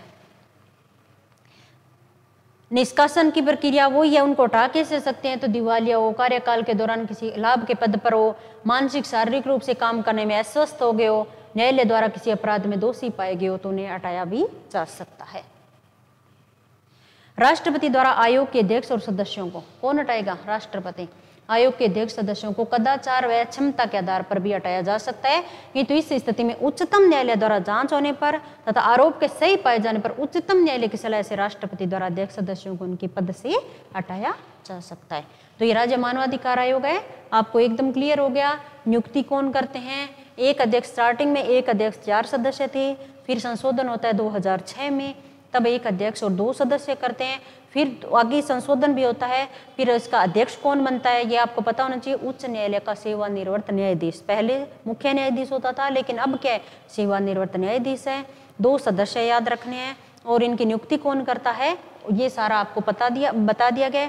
कहाँ कौन हटा सकता है इनको, और नियुक्ति आपने देखा राज्यपाल करेगा, समिति की सिफारिश पर करेगा और समिति के सदस्य आपको पता होना चाहिए। कार्यकाल 3 सत्र याद रखना, 3 वर्ष अथवा 70 साल के। एक चीज और इनके याद रखना है, राज्य मानवाधिकार आयोग एक सलाहकारी संस्था है जिसका काम केवल सलाह देना है, इसकी सलाह बाध्यकारी नहीं है। जरूरी नहीं इनकी सलाह दे दिया वो मानने ही माने, तो संस्था क्या है? एक सलाहकारी संस्था है। ठीक है।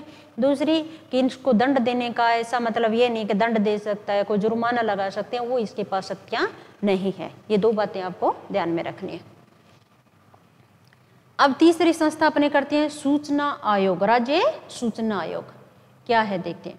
राज्य सूचना आयोग में 1 मुख्य सूचना आयुक्त और 10 राज्य सूचना आयुक्त होते हैं, मतलब अधिकतम 10 हो सकते हैं सूचना आयुक्त, 1 मुख्य सूचना आयुक्त होगा, जिनकी नियुक्ति फिर वही समिति की सिफारिश पर करेंगे। कौन करेंगे? राज्यपाल।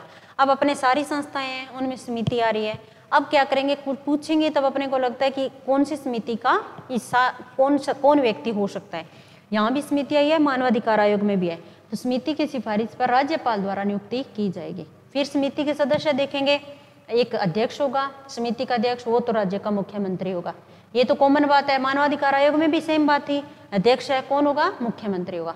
राज्य विधानसभा का नेता, राज्य विधानसभा का नेता कौन? प्रतिपक्ष नेता, विपक्ष का नेता, राज्य विधानसभा में विपक्ष का नेता। और मुख्यमंत्री द्वारा नामित एक कैबिनेट मंत्री, अपने क्या पढ़ा, राज्य मानवाधिकार आयोग पढ़ा इतनी देर, उसमें क्या था, एक गृह मंत्री था, स्पष्ट लिखा हुआ था गृह मंत्री होगा, मुख्यमंत्री अध्यक्ष होगा, विधानसभा का अध्यक्ष भी उसका सदस्य था और एक विधानसभा में विपक्ष का नेता था। इसमें एक है मुख्यमंत्री, ठीक है, इसमें भी है, प्रतिपक्ष का नेता भी इसमें है। मुख्यमंत्री द्वारा यहाँ कैबिनेट मंत्री होगा, कोई सा भी हो सकता है जिसको मुख्यमंत्री नामित करे, ये समिति होगी, ये जिसकी सिफारिश करेगी उनको नियुक्त करे, उनकी सिफारिश के बाद नियुक्ति कौन करेगा, राज्यपाल करेगा। इस पद पर नियुक्त होने वाले व्यक्ति को सार्वजनिक जीवन में श्रेष्ठतम व्यक्ति होना चाहिए, सार्वजनिक जीवन में श्रेष्ठतम व्यक्ति होना चाहिए और लाभ का कोई पद नहीं होना चाहिए, लाभ के पद पर नियुक्त नहीं होना चाहिए, किसी भी राजनीतिक दल के साथ या किसी व्यापार या किसी पैसे से नहीं जुड़ा हुआ होना चाहिए, ये इसकी पद की शर्तें हैं। ठीक है,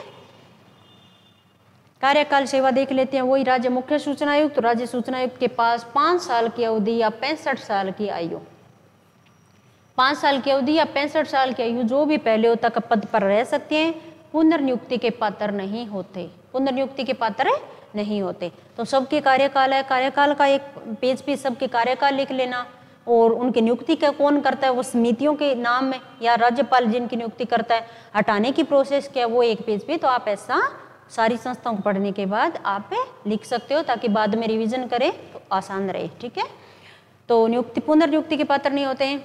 आरटीआई संशोधन अधिनियम होता है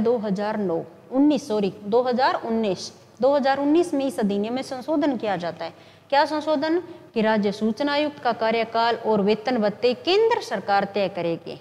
राज्य सूचना आयुक्त, अब फिलहाल आ जाए कि राज्य सूचना आयोग है, उसके अध्यक्ष और सदस्यों का कार्यकाल क्या है, तो उनके अध्यक्ष और सदस्यों का कार्यकाल राज्य सूचना आयुक्त का और वेतन भत्ते दोनों याद रखना है, कार्यकाल भी और वेतन भत्ते दोनों को निर्धारित करेगा केंद्र सरकार। तो इतनी देर क्या पढ़ा था, 5 साल की अवधि 65 साल, ये पहले की बात थी, 2019 में संशोधन कर दिया, होता तो यही है पर अब ये है कि केंद्र सरकार निर्धारित करेगी, 5 से पहले भी उनको उठा सकते हैं, ये 65 वाला जरूरी नहीं है, तो ये याद रखना है फिलहाल वाला। ठीक है, आयोग काम क्या करता है, शक्ति कार्य क्या है, तो आयोग इस अधिनियम के प्रावधान के क्रियान्वयन से संबंधित अपनी वार्षिक रिपोर्ट देगा, राज्य सरकार को प्रस्तुत करता है, राज्य सरकार विधानसभा के पटल पर रिपोर्ट को प्रस्तुत करती है।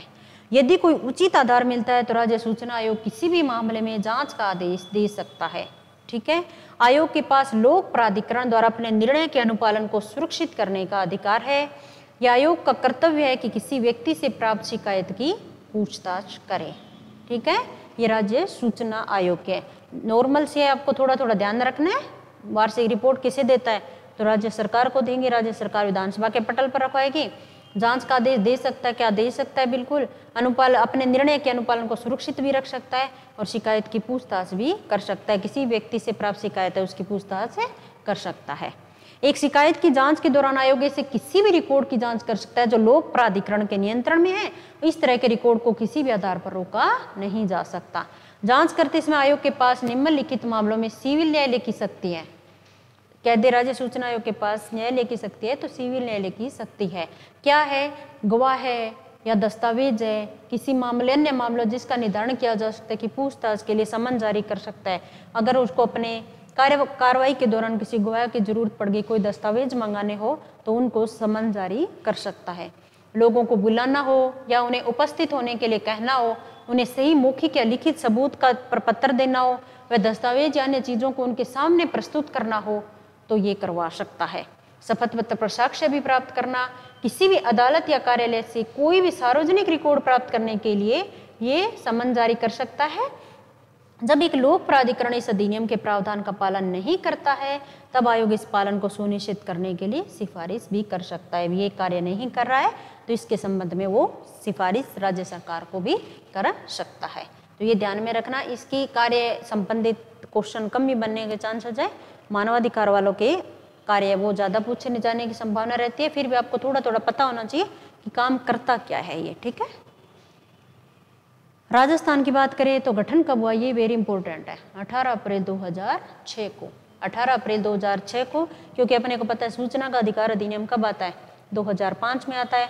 और उस अधिनियम के तहत हम किसी सूचना प्राप्त कर सकते हैं किसी भी विभाग से, और उस सूचना के फिर प्राप्त करेंगे तो अर्हक को आयोग गठित करना पड़ा, तो ये 18 अप्रैल 2006 को है, याद रखना। राज्य के पहले मुख्य सूचना आयुक्त कौन थे? श्री एम.डी. कोरानी। श्री एम.डी. कोरानी को बनाया गया है। मुख्यालय कहाँ है? जयपुर में।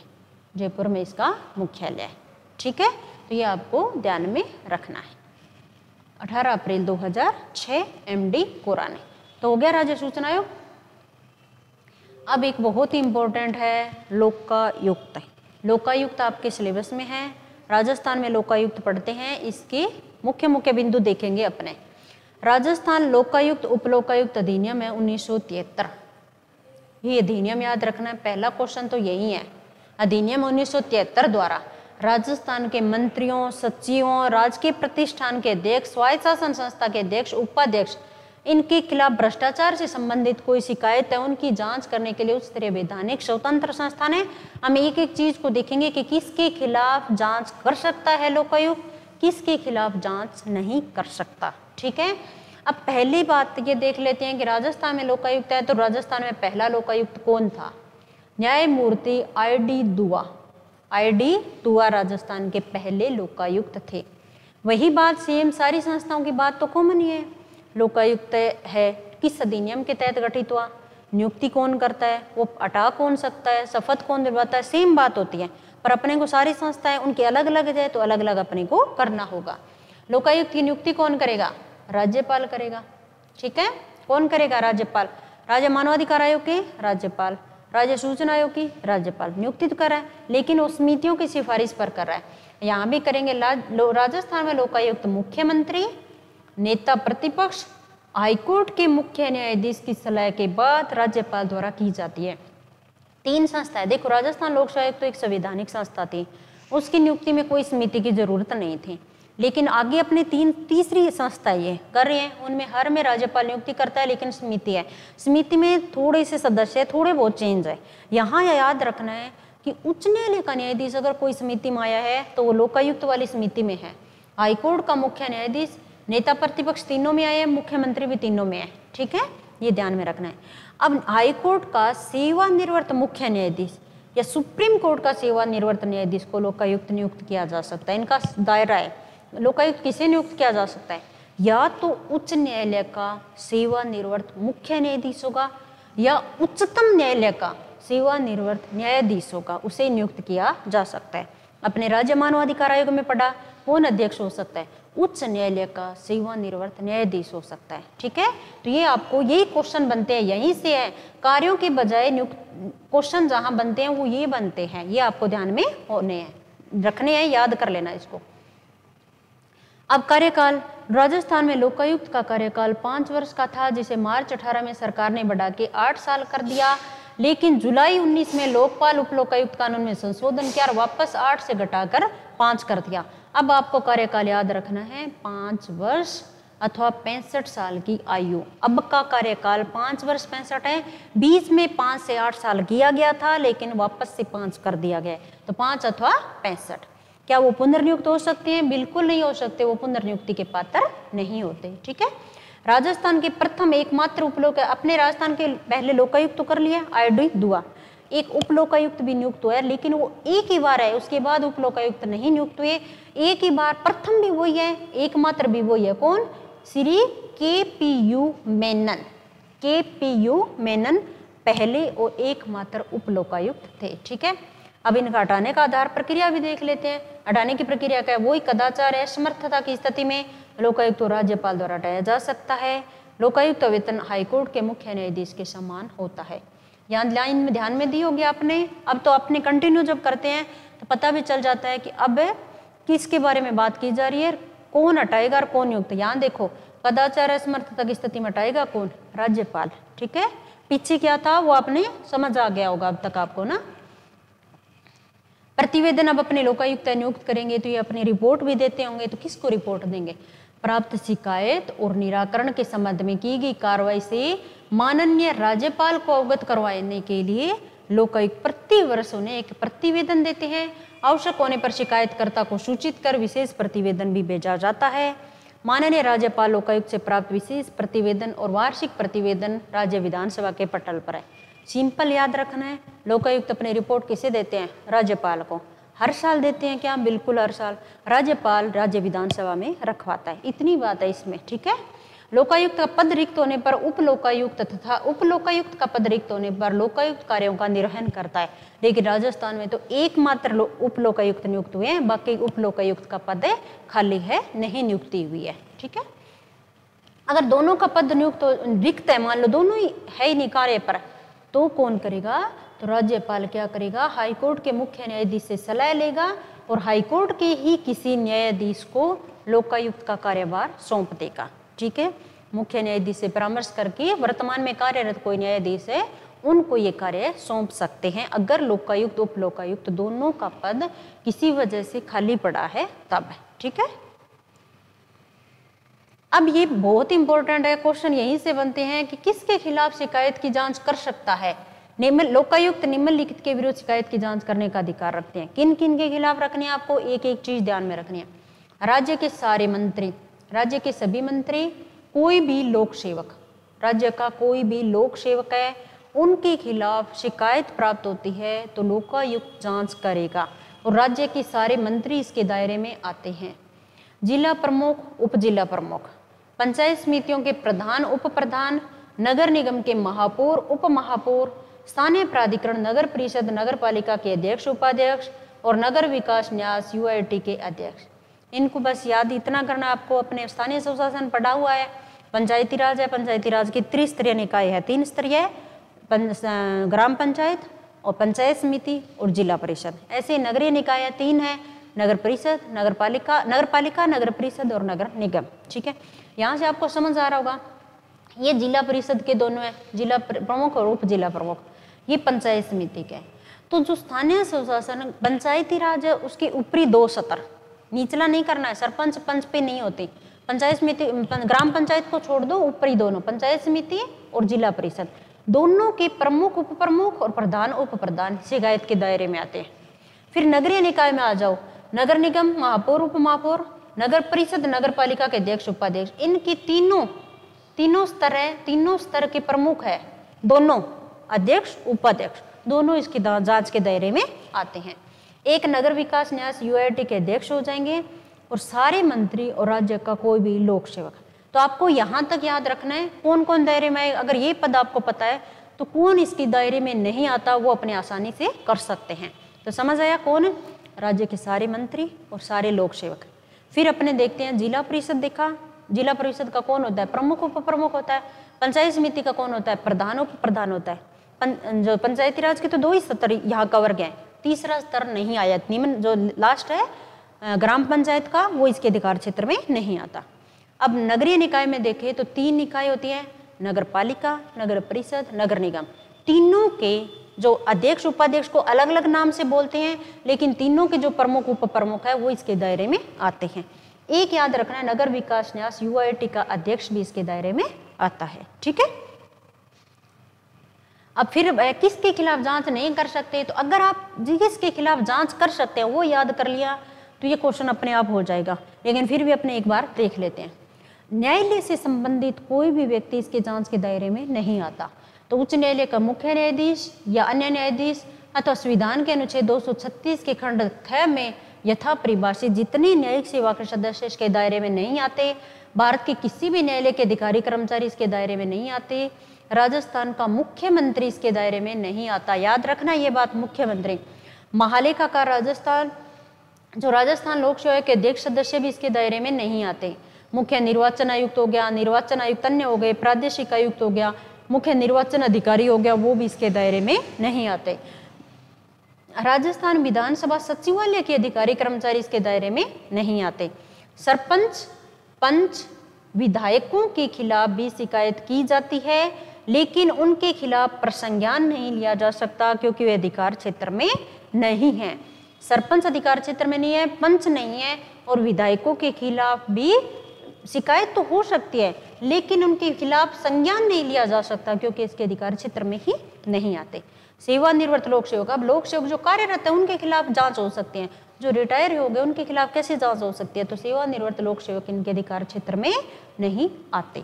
ठीक है, तो आप याद रखना अधिकार क्षेत्र में, लोकायुक्त के अधिकार क्षेत्र में कौन कौन व्यक्ति आते हैं। अगर आपको ये याद है तो कौन नहीं आता, इससे संबंधित कोई भी आए आपको आसानी से उसका आंसर निकल सकता है। ठीक है, एक बार इस लिस्ट को और भी देख लेना ताकि आपको ये पता चल जाए। जैसे बहुत बार पूछा गया है कि लोकायुक्त के अधिकार क्षेत्र में निम्न में से कौन शामिल नहीं है, वहां आपको जिला प्रमुख, उप प्रमुख, पंचायत समिति के प्रधान, उप प्रधान लगा दिए और राज्य के मंत्री लगा दिए, एक मुख्यमंत्री लगा दिया। अब आपको पता है कि मुख्यमंत्री इसके अधिकार क्षेत्र में नहीं आते, तो आपका यही आंसर हो जाएगा। ठीक है, सरपंच पंच का भी खास ध्यान रखना है क्योंकि पंचायती राज नगरीय निकाय के तीनों निकाय के अध्यक्ष उपाध्यक्ष है उसके दायरे में, लेकिन पंचायती राज में 2 स्तर के जिला परिषद पंचायत समिति वाले हैं उसके अधिकार क्षेत्र में, लेकिन तीसरे स्तर सरपंच पंच है उनकी जांच के दायरे में नहीं है। ठीक है, तो ये ध्यान में रखना है। एक विशेष ध्यान बात रखनी है, 5 साल से ज्यादा पुराने मामलों की शिकायत जांच नहीं की जा सकती। बहुत इंपॉर्टेंट बात है, यह ध्यान रखना है। 5 वर्ष से ज्यादा पुराने मामले हो तो लोकायुक्त नहीं जांच कर सकता। और एक बात ऐसी और कहाँ की थी, अपने मानवाधिकार आयोग में की थी, वो कब तक 1 साल से पुराने मामले नहीं देख सकता। ठीक है, शिकायत की प्रक्रिया क्या होगी, तो ये नॉर्मल सा पढ़ लेते हैं, इतना ध्यान में। शिकायतकर्ता अपना स्पष्ट नाम पते के साथ 10 रुपए के शपथ पत्र से शिकायत कर सकता है। कई बार सीधा सा क्वेश्चन यहाँ से पूछ लेते हैं, कितने रुपए का शपथ पत्र लेंगे, तो 10 रुपए का। ठीक है, शिकायतकर्ता इस पत्र को लोकायुक्त सचिव, उप सचिव, सहायक सचिव किसी को भी भेज सकता है। लोकायुक्त देखेगा कि किसी लोक सेवक के विरुद्ध शिकायत की गई है, यदि शिकायत दुर्भावना के आधार पर हुई है तो जांच प्रक्रिया को रोक देगा, वहीं अन्यथा जांच प्रक्रिया शुरू हो जाएगी। लोक सेवक है उसके विभाग से तथ्यात्मक रिपोर्ट है, दस्तावेज मांगे जा सकते हैं। स्वयं लोक सेवक को भी पूछताछ के लिए बुलाया जा सकता है। यहाँ से क्वेश्चन बन सकता है, ध्यान में रखना, स्वयं लोक सेवक को पूछताछ के लिए बुलाया जा सकता है। शिकायत सही पाए तो लोकायुक्त राज्य सरकार को संबंधित लोक सेवक पर अनुशासनात्मक कार्रवाई करने के लिए लिख सकता है। ये एक सलाहकारी संस्था है, तो सिर्फ अनुशासनात्मक कार्रवाई का राज्य सरकार को लिख सकता है, लेकिन खुद कार्रवाई नहीं कर सकता। ध्यान में रखना है, सलाहकारी संस्था है। ओके, कार्य क्या है अपने को पता ही चल गया वैसे तो, कि कोई भी लोक सेवक है, राजनीतिक पदाधिकारी उसके खिलाफ शिकायत प्राप्त करेगा, प्राप्त कर ली अब शिकायत की जांच करेगा, शिकायत सही नहीं है तो शिकायतकर्ता को भी दंडित करेगा। बिना मतलब की कई बार शिकायत होती है ना, तो शिकायतकर्ता को भी दंडित कर सकता है। स्वैत संज्ञान भी ले सकता है जांच करने के लिए, जरूरी नहीं कि कोई शिकायत करे तब भी शिकायत की जांच करें, स्वैत संज्ञान भी होगा। लोक सेवकों के कृत्यों के विरुद्ध भी शिकायत मिलने पर जांच कर सकता है, जैसे लोक सेवक द्वारा किसी को हानि पहुंचाना। अब शक्ति है, सेम वही बात है, दस्तावेज मांग सकता है, शपथ पत्र ले सकता है लोक सेवक से, जांच के दौरान किसी व्यक्ति विशेष या लोक सेवक को लोकायुक्त कार्यालय में बुला सकता है, उच्च न्यायालय से भी किसी प्रकार के अभिलेख की प्रतिलिपि मंगा सकता है। ठीक है, तो ये आपका हो गया लोकायुक्त। लोकायुक्त एकदम क्लियर हुआ, कोई दिक्कत नहीं। अब अपने कौन कौन सी संस्था हो चुकी है, राज्य स्टार्टिंग में क्या किया था आपने, राजस्थान लोक सेवा आयोग जो एकमात्र संवैधानिक संस्था अब तक पढ़ी है, फिर राज्य मानवाधिकार आयोग किया आपने, फिर राज्य सूचना आयोग किया, और लोकायुक्त इंपॉर्टेंट था वो किया। अब अपने अगला कौन सा है, अगला बच्चा है अपने राज्य निर्वाचन आयोग। राज्य निर्वाचन आयोग है, बहुत ईजी है, इसमें तो कुछ है ही नहीं, 2 आर्टिकल अगर आपको पता है तो उसमें से किसी प्रकार के कोई क्वेश्चन निकाल ले आपको हमेशा आएगा, वो आंसर कर ही पाओगे आप। राज्य निर्वाचन आयोग, राज्य में स्थानीय निकायों के लिए स्वतंत्र निष्पक्ष चुनाव आयोजित करने का कार्य सौंपा गया है। सबसे पहले अपने जो 2 आर्टिकल है उनको पढ़ते हैं, उससे राज्य निर्वाचन आयोग क्लियर हो जाएगा। ठीक है, अनुच्छेद 243 के 1, ठीक है, और 243 के 2 ये पहले बता दूं, आपको पता होगा 73वां संविधान संशोधन लागू होता है, 74वां संविधान संशोधन लागू होता है। ठीक है, किसके लिए, स्थानीय स्वशासन, पंचायती राज और नगरीय निकाय। ठीक है, उसके लिए अब स्थानीय स्वशासन संस्था अपने आती है 73वें 74वें संविधान संशोधन से। अब उनका चुनाव भी करवाना होगा तो उनके लिए एक संस्था का गठन होता है, वो है राज्य चुनाव आयोग। ठीक है, 243 की क्या कहता है, संविधान के इस अनुच्छेद के मुताबिक पंचायती राज संस्थाओं के चुनावों के लिए निर्वाचन नामावली तैयार करने और चुनाव आयोजित करने हेतु अधीक्षण, निर्देशन, नियंत्रण संबंधी सारी शक्तियां राज्य निर्वाचन आयोग में निहित होगी। इसमें राज्यपाल द्वारा नियुक्त राज्य चुनाव आयुक्त भी शामिल है। यहाँ से देखो 243 के याद करना है आपको। पहली बात, इसमें 2 बात क्लियर की, पंचायती राज संस्था, 43 के याद रखना है, पंचायती राज संस्था। ठीक है, पंचायती राज संस्था अपने स्थानीय स्वशासन पढ़ेंगे तो इसे और क्लियर हो जाएगा। आपने नाम सुन रखा होगा पंचायती राज संस्थाओं का, जिला परिषद होगी, पंचायत समिति होगी, ग्राम पंचायत होगी। उनका चुनावों के लिए पहले तो निर्वाचन नामावली तैयार करना, मतलब मतदाता सूची तैयार करना, और उनका चुनाव आयोजित करना। दो काम है, मतदाता सूची तैयार करना और चुनाव करवाना। और राज्यपाल लिख भी दिया, एक चुनाव आयुक्त होगा, उसकी नियुक्ति कौन करेगा? राज्यपाल द्वारा। 3 बात क्लियर होगी इस आर्टिकल से। सेम नगर पालिकाओं से संबंधित ये प्रावधान अनुच्छेद 243 ZA है। अनुच्छेद 243 ही है, याद रखना कि है वो तो पंचायती राज का प्रावधान, पंचायतों में चुनाव कैसे होंगे वो प्रावधान कर दिया। और 243 ZA ये क्या करता है? नगर पालिकाओं से संबंधित सेम कार्य, मतदाता सूची तैयार करना और चुनाव करवाना, 2 ही कार्य दोनों करेगा। ठीक है। 243 के 2 में क्या है? इस अनुच्छेद में कहा गया है कि राज्य चुनाव आयुक्त की शक्ति और कार्यकाल को राज्य विधायिका द्वारा बनाए गए कानून के अनुसार निर्देशित किया जाएगा। इसका मतलब उसकी शक्ति और कार्यकाल कौन निर्धारित करेगा? राज्य विधायिका द्वारा बनाए गए कानून, राज्य विधायिका द्वारा बनाए गए कानून के अनुसार निर्देशित होंगे। इसका मतलब विधानसभा तय करेगी। ठीक है। अनुच्छेद के मुताबिक राज्य चुनाव आयुक्त को केवल उच्च न्यायालय के न्यायाधीश के अभियोग की प्रक्रिया का पालन करते हुए हटाया जा सकता है। 2 अनुच्छेद है, उससे सारी बात आपको समझ आ गई। क्या क्या समझ आ गई? ऊपर वाले में था नियुक्ति कौन करेगा, लिखा हुआ है कौन? राज्यपाल करेगा। काम भी बता दिया, क्या? मतदाता सूची तैयार करना और चुनाव करवाना, 2 ही काम बताए। किसके? 43 के में तो कहा पंचायती राज के, और 243 ZA में कहा नगर पालिकाओं के। ठीक है। फिर ये 2 में साफ लिख दिया कि इनकी कार्यकाल हो गया, शक्ति हो गया, वो कौन तय करेगा? राज्य विधायिका जो नियम बनाएगी उससे होगा। फिर आगे भी बता दिया कि उनको हटाया कैसे जा सकता है, जैसे उच्च न्यायालय के न्यायाधीश को हटाया जाता है वैसे उनको हटाया जाएगा। तो अब अगर अपने उच्च न्यायालय के न्यायाधीश को हटाने की प्रक्रिया अपने को पता है तो उसी तरह से राज्य चुनाव आयुक्त को भी हटाया जाएगा। ठीक है। तो ये हो गया क्लियर। अब थोड़ा सा अनुच्छेद से सारी बात क्लियर हो गई, थोड़ा सा उसको एक बार समझने के लिए और देख लेते हैं। नियुक्ति कार्यकाल, नियुक्ति राज्यपाल अनुच्छेद में थी। कार्यकाल कार्य ग्रहण करने की तिथि से 5 साल या 65 साल की आयु जो भी पहले हो वो होता है। ठीक है। पद से हटाना, राज्य निर्वाचन आयुक्त उच्च न्यायालय के न्यायाधीश की भांति हटाया जाएगा। कार्य पंचायत नगर पालिका उनके चुनाव के लिए मतदाता सूची तैयार करना और उनका चुनाव करवाना। 2 की है पंचायती राज और नगरीय निकाय, 2 के चुनाव करवाएंगे, दोनों के मतदाता सूची तैयार करवाएंगे। राजस्थान राज्य निर्वाचन आयोग का गठन कब होता है? जुलाई 94 में होता है, ये ध्यान में रखना है। राजस्थान राज्य निर्वाचन आयोग का गठन कब हुआ था? जुलाई 1994 में। राजस्थान में राज्य निर्वाचन आयुक्त के पद पर भारतीय प्रशासनिक सेवा के ऐसे अधिकारी नियुक्त किए जाते हैं जो किसी विभाग में सचिव के पद पर हो। ये तो राज्य सरकार डिसाइड करती है कि किसको नियुक्त करना है, लेकिन जुलाई 94 में याद रखना है आपको। अब वही बात जैसे अपने मानवाधिकार आयोग के यहाँ 6 थे तो 6 के नाम याद करने थे। ठीक है। अब राजस्थान के चुनाव 94 में गठन हुआ, 5-5 साल के लिए नियुक्त होते हैं, तो कितने अभी तक 7 ही हुए हैं। पहला कौन था मुख्य चुनाव आयुक्त? अमर सिंह राठौड़। पहले कौन थे? अमर सिंह राठौड़। दूसरा नेकराम बशीन। तीसरा इंद्रजीत खन्ना। श्री A.K. पांडे, श्री राम लुभाया, श्री प्रेम सिंह मेहरा और मधुकर गुप्ता वर्तमान में है। मधुकर गुप्ता।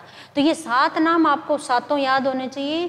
सीधा क्वेश्चन पूछे जाते हैं इनसे। जो थोड़े होते हैं, जो लिमिटेड नाम होते हैं, उनको अपने को सारे याद करने ही होते हैं क्योंकि उनसे सीधा क्वेश्चन पूछा जाता है।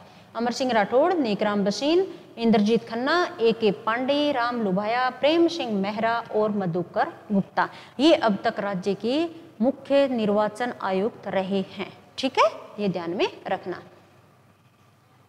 अब ये क्वेश्चन भी मैंने दिया है, आया हुआ क्वेश्चन था, शायद RS का क्वेश्चन है, तो आप इन क्वेश्चन को देखना, आप आराम से खुद पढ़ना। वैसे इसमें मैंने अब की बार आंसर भी लिख दिए। निम्नलिखित में कौन सा कथन राजस्थान राज्य मानवाधिकार आयोग के संबंध में सही है? बता देती हूँ कैसे क्वेश्चन पूछे जाते हैं। पहला, इसका गठन राजस्थान सरकार के 18 जनवरी 1999 की अधिसूचना द्वारा हुआ। दूसरा, मार्च 2000 में क्रियाशील हुआ।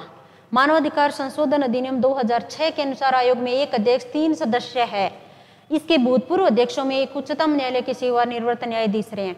अपने पढ़ा उस हिसाब से देखो, नीचे स्टेटमेंट बाद में देखना, पहले देखो 18 जनवरी 1999 में अपने पढ़ा, मार्च 2000 में क्रियाशील हुआ। ठीक है, 2006 का संशोधन हुआ था, तब 1 अध्यक्ष और 3 सदस्य थे कि 2 सदस्य थे, तो 1 अध्यक्ष और 2 सदस्यों का प्रावधान था। और जो स्टार्ट हुआ था उस टाइम कितने थे? 1 अध्यक्ष और 4 सदस्य थे। ठीक है, इस हिसाब से क्वेश्चन पूछे जाते हैं। ये RS प्री का क्वेश्चन है। ठीक है, राजस्थान राज्य मानवाधिकार आयोग के अध्यक्ष निम्न में से कौन नहीं है? अगर अपने को सारे याद है, जस्टिस कांता भटनागर, प्रेमचंद जैन, NK जैन, सगीर अहमद, सब पता है, अगर अपने 6 अध्यक्ष सारे याद है तो ये क्वेश्चन 1 सेकंड में हो जाएगा। पता देखते ही पता चल जाएगा ये अध्यक्ष रहा है, ये अध्यक्ष नहीं रहा। ठीक है। कौन सा एक राज्य मानवाधिकार आयोग का कार्य नहीं है? देखो मैंने कहा ना, कार्य से संबंधित क्वेश्चन भी आते हैं, कार्य नहीं है तो ये देखो, उल्लंघन की स्वेच्छा से जांच करना, जेल का निरीक्षण, सुरक्षा का पुनर्विलोकन, उल्लंघन करने वालों को सजा देना। अब अपने पढ़ा था कि मानवाधिकार आयोग का कार्य है सलाह कार्य, वो सजा नहीं दे सकता। ठीक है, तो इस हिसाब से इसको ध्यान से देखना, इस टाइप के क्वेश्चन पूछे जाते हैं। 2 या 2 से अधिक राज्यों के लिए संयुक्त लोक सेवा के अध्यक्ष की नियुक्ति कौन करता है? संबंधित राज्यपाल की सिफारिश पर भारत के राष्ट्रपति द्वारा। ये क्वेश्चन इस हिसाब से क्वेश्चन है, आप खुद आराम से इसको देखना, समझना और फिर करके देखना। आपको ध्यान आ जाएगा कि अगर पहली बार आप एग्जाम में दे रहे हो तो आपको ये आइडिया होना जरूरी है कि पूछते किस टाइप के क्वेश्चन है, कहाँ से क्वेश्चन लिए जाते हैं और कैसे क्वेश्चन को करना है। ठीक है, तो इन 4-5 क्वेश्चन से आपको थोड़ा आइडिया आ जाएगा कि इस टाइप के क्वेश्चन पूछे जाते हैं। ठीक है, ये भी देख लेना। ये जिला आयोजन समिति निर्वाचित पदेन सदस्य, ये अभी अपने स्थानीय सुशासन करेंगे, उसमें होगा ये क्वेश्चन। राजस्थान राज्य निर्वाचन आयोग के बारे में, राज्य निर्वाचन आयोग का क्वेश्चन ऐसे आया हुआ है तो ये आप देख लेना। ठीक है, राजस्थान सूचना आयोग का गठन कब हुआ था? ये सूचना आयोग का गठन कब हुआ? 18 अप्रैल 5, 18 अप्रैल 7, 18 अप्रैल 6, 18 अप्रैल 8। 18 अप्रैल सब में कॉमन है, अब अपने को पता होगा तभी लगा पाएंगे।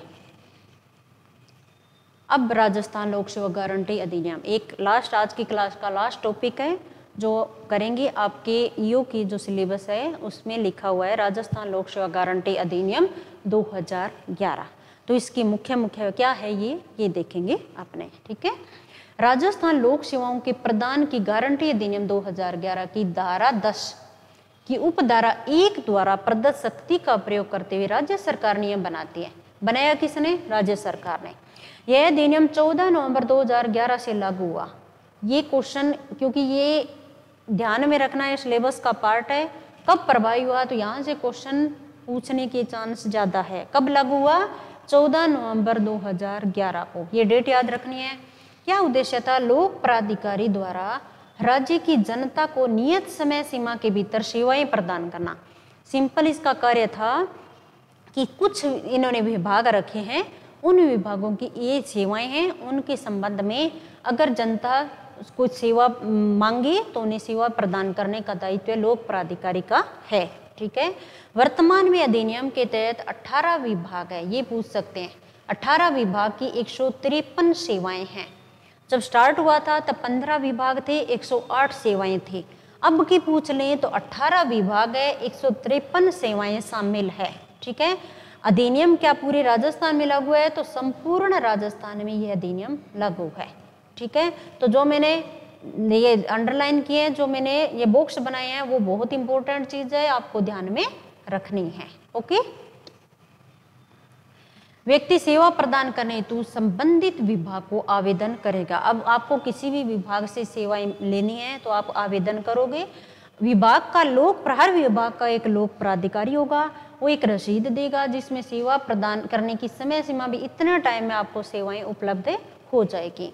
निर्धारित समय सीमा में उपलब्ध नहीं हो रही है सेवाएं अथवा अनावश्यक जानबूझकर विलंब किया जा रहा है तो उसका कारण बताना अनिवार्य है, कारण बताना पड़ेगा। ठीक है, फिर कारण नहीं दे रहे हैं, सेवा उपलब्ध नहीं करवा रहे हैं तो क्या कोई अपील का प्रावधान है? तो बिल्कुल प्रावधान है। 2 अपील की जा सकती हैं। प्रथम अपील कहाँ होगी? प्रार्थी नियत समय सीमा की समाप्ति पर 30 दिन, याद रखना है कब अपील की जा सकती है? 30 दिन के भीतर अपील की जा सकती है प्रथम। ठीक है, प्रथम अपील अधिकारी निर्धारित काल अवधि के भीतर या तो सेवा प्रदान करने का आदेश देगा या फिर अपील को नामंजूर कर देगा। या तो उसको लगेगा कि गलत अपील किया तो नामंजूर, या फिर निर्धारित समय में आप सेवा उपलब्ध करवाइए, ये आदेश जारी कर देगा। आपको याद रखना है प्रथम अपील कब की जा सकती है? 30 दिन के भीतर की जा सकती है। ठीक है, दूसरी अपील, प्रथम अपील अधिकारी का निर्णय आ गया, उसके खिलाफ निर्णय की तारीख से 60 दिन, ये याद रखना है आपको, 60 दिन के भीतर दूसरी अपील की जा सकती है। द्वितीय अपील अधिकारी निश्चित समय सीमा के भीतर लोक प्राधिकारी को सेवा प्रदान करने का आदेश देगा या अपील को नामंजूर कर देगा। द्वितीय अपील अधिकारी सेवा प्रदान करने का आदेश देगा, लेकिन साथ साथ धारा 7 इस अधिनियम की धारा 7 के उपबंध के अनुसार शास्ति अधिरोपित कर सकता है। शास्ति मतलब आर्थिक जुर्माना या दंड अधिरोपित कर सकता है द्वितीय अपील अधिकारी, और वो क्या होगा वो भी पूछ सकते हैं। द्वितीय अपील अधिकारी द्वारा दंड क्या देंगे? अगर वांछित सेवा प्रदान करने में विफल ही रहे, सेवाएं नहीं दे रहे हैं, बिल्कुल विफल रहे हैं, तब न्यूनतम 500 रुपये तथा अधिकतम 5000 रुपये का दंड है। ठीक है, ये याद रखनी है, राशि 500 रुपये से 5000। अनावश्यक विलंब करें, सेवा दे तो रहे हैं लेकिन निश्चित समय सीमा में नहीं, अनावश्यक विलंब की स्थिति में 250 रुपये प्रतिदिन तथा अधिकतम 5000 रुपये का जुर्माना लगाया जा सकता है। परंतु कोई भी शास्ति अधिरोपित करने से पूर्व उस व्यक्ति को जिस पर आर्थिक दंड आरोपित किया उसे सुनवाई का उचित अवसर दिया जाएगा। ये बात भी आपको ध्यान में रखनी है कि जिस पर आर्थिक दंड या जुर्माने का प्रावधान है उन्हें सुनवाई का अवसर होगा या नहीं, तो बिल्कुल उन्हें सुनवाई का उचित अवसर दिया जाएगा। ठीक है, तो ये आपको अधिनियम याद है रखना है। इतना तो हो गया, इसमें कुछ नहीं, आपको 2-3 बातें याद रखनी है। पहला कब लागू हुआ था, दूसरा इसमें कितने विभाग है, कितनी सेवाएं हैं और सेवाएं कैसे प्राप्त की जा सकती है, किस समय सीमा में। अगर नहीं कोई निश्चित समय सीमा में या तो दे नहीं रहा है या अनावश्यक विलंब कर रहा है तो फिर अपील का प्रावधान है क्या, तो 2 अपील है, प्रथम अपील 30 दिन में, दूसरी अपील प्रथम अपील के 60 दिन के भीतर। तो फिर कोई जुर्माना का प्रावधान है क्या, तो एक तो जो सेवाएं नहीं दे रही हैं तब जुर्माना, एक अनावश्यक विलंब की स्थिति में जुर्माना, तो 2 प्रकार के जुर्माने का प्रावधान किया गया है। ठीक है, तो अब अपने जो संस्था वाला पार्ट है जो राजस्थान की पॉलिटी का, वो आज कंप्लीट हो चुका है। राजस्थान की पॉलिटी में सिर्फ स्थानीय स्वशासन रहा है, वो अपने नेक्स्ट क्लास में कर लेंगे। तो आप इस क्लास को अच्छे से रिवीजन कीजिए। इससे मतलब बहुत ही कम चांस है कि इससे बाहर कोई क्वेश्चन आएगा, तो आप इसको बार बार अच्छे से रिवीजन कीजिए, नोट्स बनाइए अपने, और ज़्यादा से ज़्यादा इसको शेयर भी कीजिए। तो आज हम अपनी क्लास यही ख़त्म करते हैं। Thank you so much. मिलते हैं नेक्स्ट क्लास में।